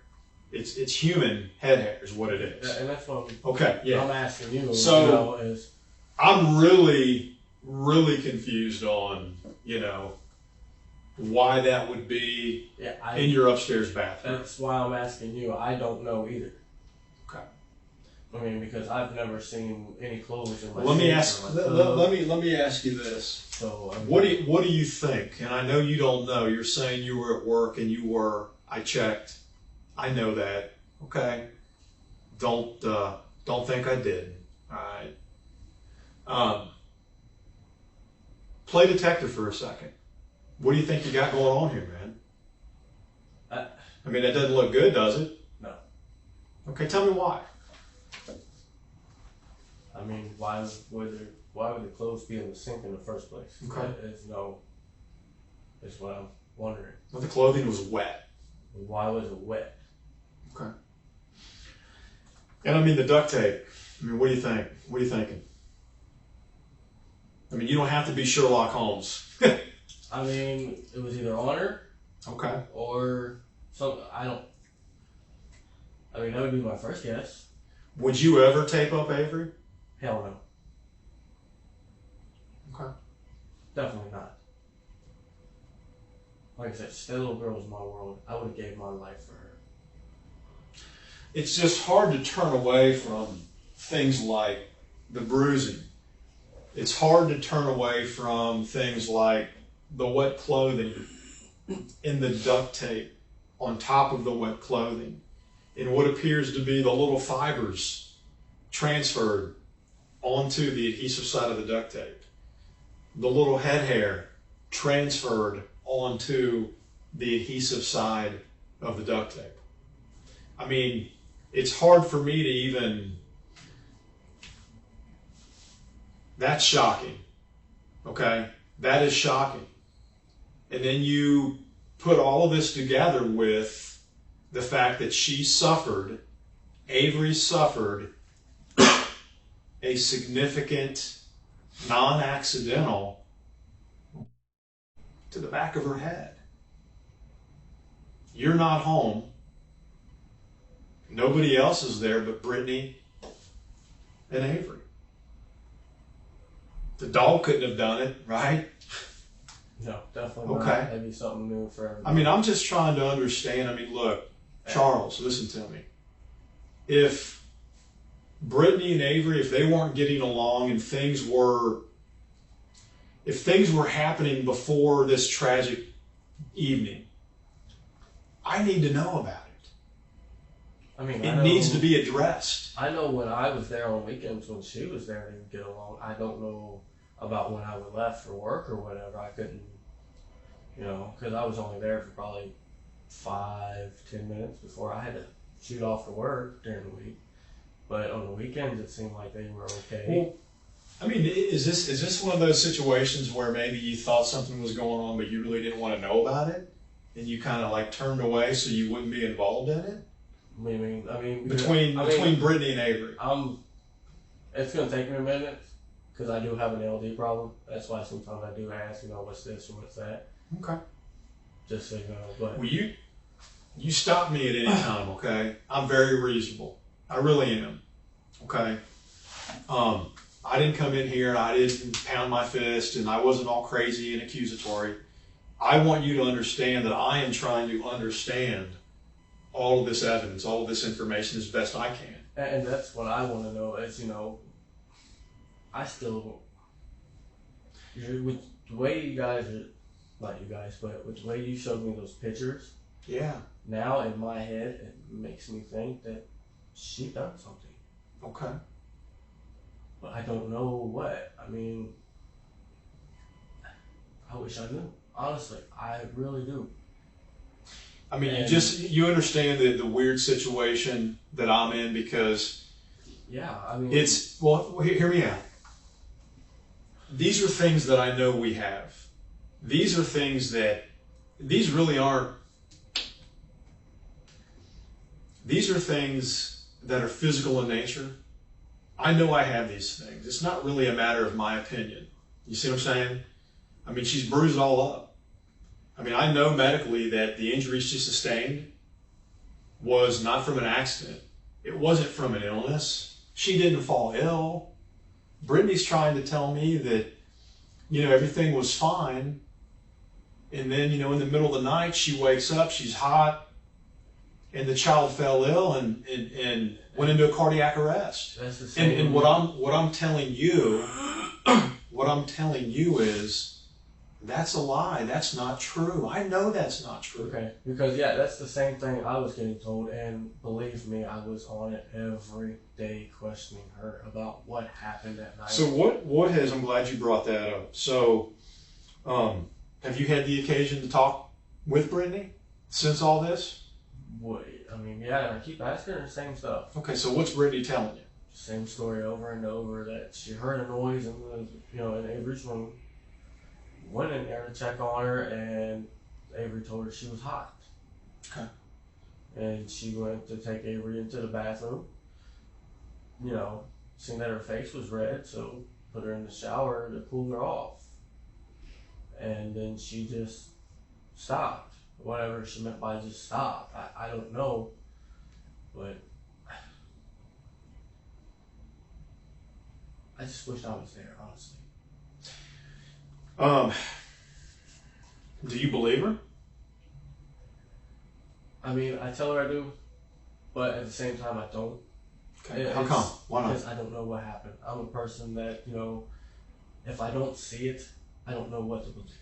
Okay, well, let me slow you up for a second, okay? What if, I'm going to give you a scenario, and I hope it's not too simple, but I'm kind of a simple person, okay? I'm a simple guy. I like breaking things down to where I can understand it. So, if a kid got hit by a car, kid ran out into the street, and the kid got run over by a car, and had all these traumatic injuries, broken bones, head injury, whatever. And then I brought the kid to you, and I said, hey, little Jimmy has the flu. What are you gonna say to me? Well, if he got hit by a car. But you don't know that, you didn't see it. But you know the injuries. I'm going to look at it. I'm going to try to find out what happened. Okay. Of course. And then you find out that he's got broken bones and he's got a significant head injury. And I repeatedly tell you, no, you just got the flu.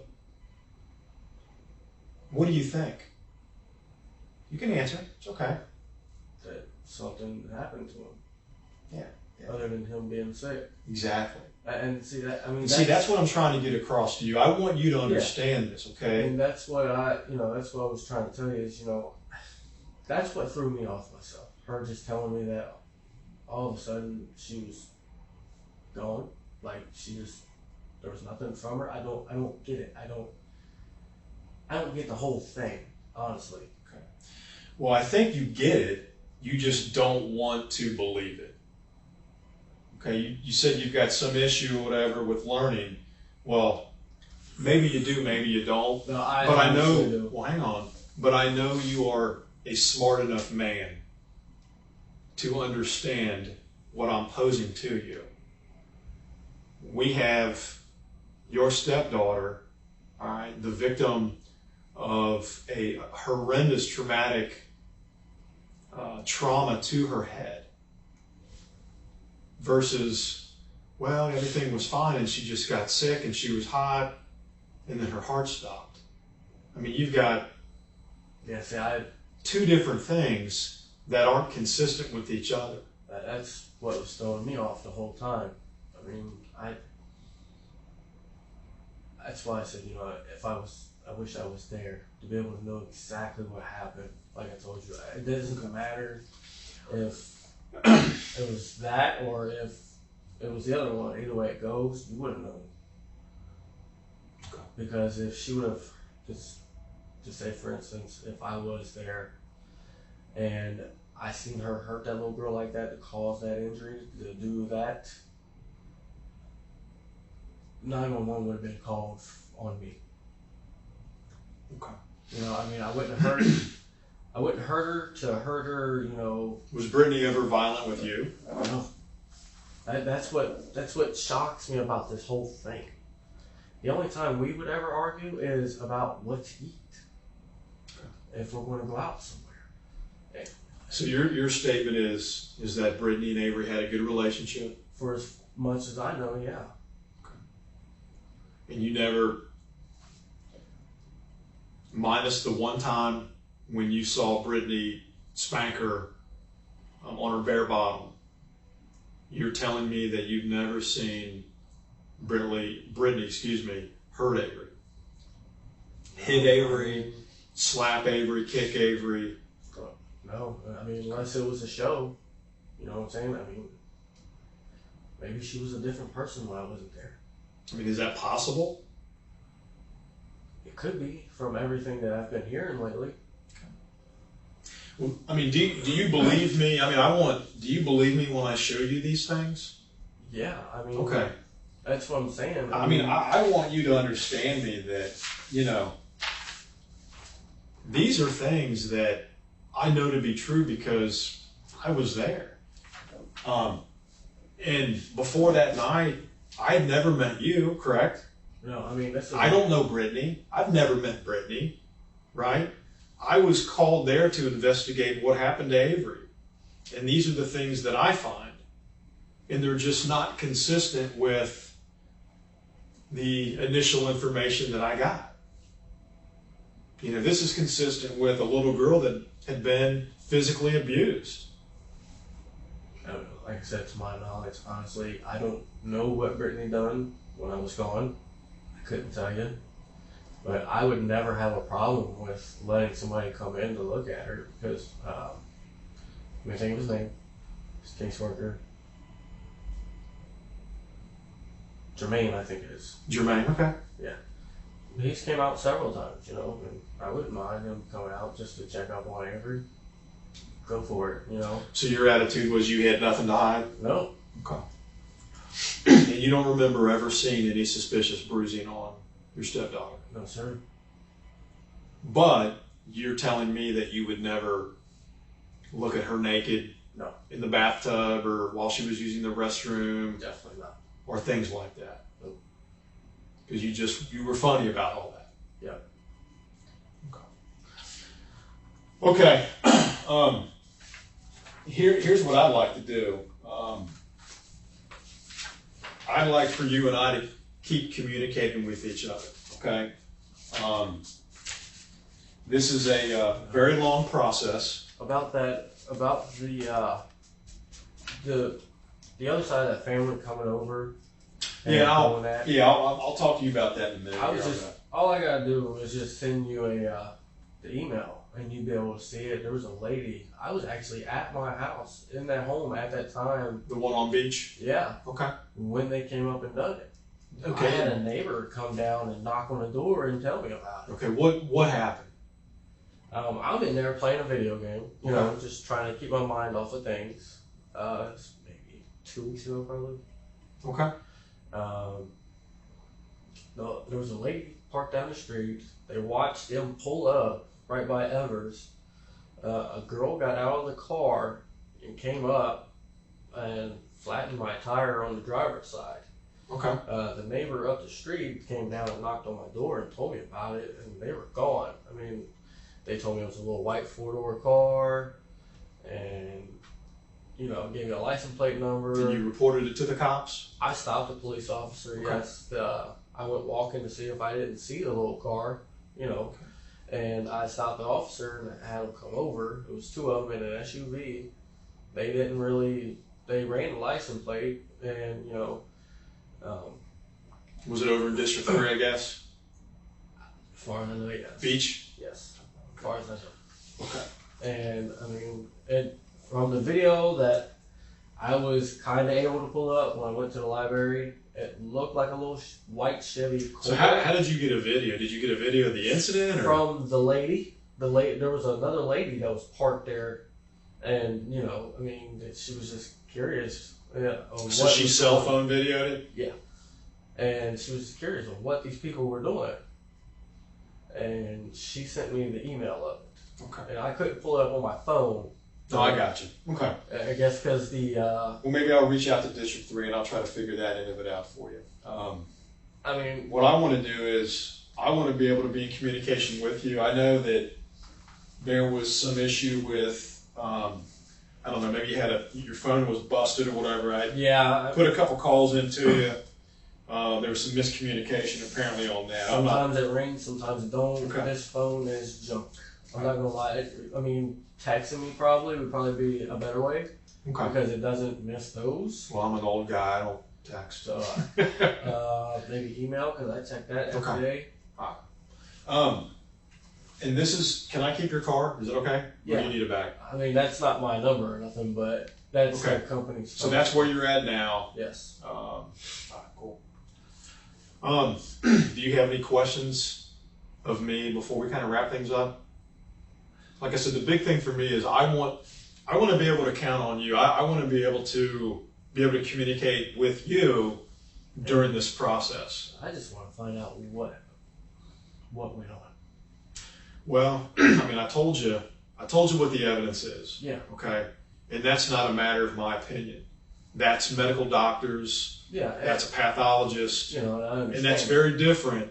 And you know this. Deep down in your heart, you know this too. That is very different.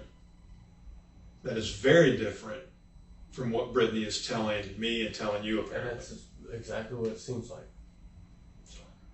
All right. And what is going to become of my child? How am I going to be able to get my child? Well, I mean, that part of it I'm not sure of. Because, I mean, so far nobody's been able to give me an answer, because I want my son to be able to care for him and stuff like I do for my other 2 children, even though, you know. Okay. No, I got you. Maybe that's something we could kind of work through. I'm not a social worker. Would that be who I'd have to talk to? I mean, because I don't know. I haven't.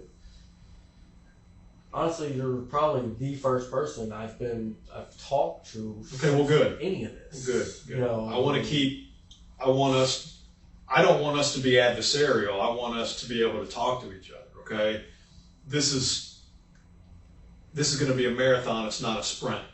Okay, I don't want us to like shut down and lose contact. That's the reason why I wanted you to come down here in person, because I wanted you to see my face again. I wanted to kind of reintroduce myself to you. And again, I wanted to be able to show you these things so you could see these things with your own eyes. So, you know, it's one thing for me telling you this over the phone, or, you know, me meeting you at your place and you're trying to move and all that. That was the reason for I wanted you down here. I wanted a private room. I wanted you and I to be able to kind of talk man to man. So you know where I'm coming from, that I'm a stand-up guy. I'm not going to run a game. I'm not going to run bull. It's just, this is very different from what your wife is telling us. Okay? You included. Yeah, because like I said, I got the same story you guys got every time I ask it. Every time. Well, I'm going to give you, here's the deal. I know you were concerned about the car. Just so you understand, no hard feelings. When I arrested Britney that day, the reason I towed the car, I didn't want to leave the car out on the street. I did it incidental to her arrest. I did it for safekeeping, okay? I held it for our investigation. Okay? So, here's my card again. I think you lost the other one maybe, or it's okay. Okay. On the back, I've got our impound unit. That's a different unit, okay? There's the address and a phone number on it. Okay. Here's the deal. I'm not going to release it until you call me and you say, Keith, I'm ready to get it picked up, okay? Because if I release the car immediately today, for example, if I rode my bike down there, like from here, I'd be able to call you from right there. If you are telling me that you are getting the car today, then I've got no problem calling them, releasing the car. Okay. As soon as I leave here, I will go straight down Spring Grove. Okay. Well, then I need some transportation. Okay. Well, then I will call them and I will release the car. Make sure you've got your ID. Okay. Make sure you got proof of insurance. That's in the car. Okay. And you've got the registration in the car, I'm guessing? Yes, sir. Okay. So make sure you got that to work, because they won't let you drive the car out if you can't prove that. That's the first. You understand that? I mean, this is the first time I've ever had a car impounded, so I don't Okay. know what to really do. Is there anything else? That's it. I mean, I'll let them know that you're on your way. All right. But just do me a favor, don't not show up. No, and then a week later you call mad. That's not gonna happen. And they say, hey, Keith, I owe whatever in fees, right? Okay. Yeah, that's not gonna happen. I'm gonna go straight there from here, and the fastest way to Spring Grove from here would be. I would just. Because I'm not really familiar with downtown. Go. I'm trying to think. You know what? I'll show you here. Walk out here. I'll show you. As investigators continue piecing together their case, they learn that Avery had told family members that her mother was harming her. Detectives theorized that, behind closed doors, Britney had turned the home into a house of horrors for Avery. On July 29, 2016, Britney got upset and lashed out. This time, her behaviour turned deadly. In 2019, Britney Mays pleads guilty to aggravated murder to avoid the death penalty.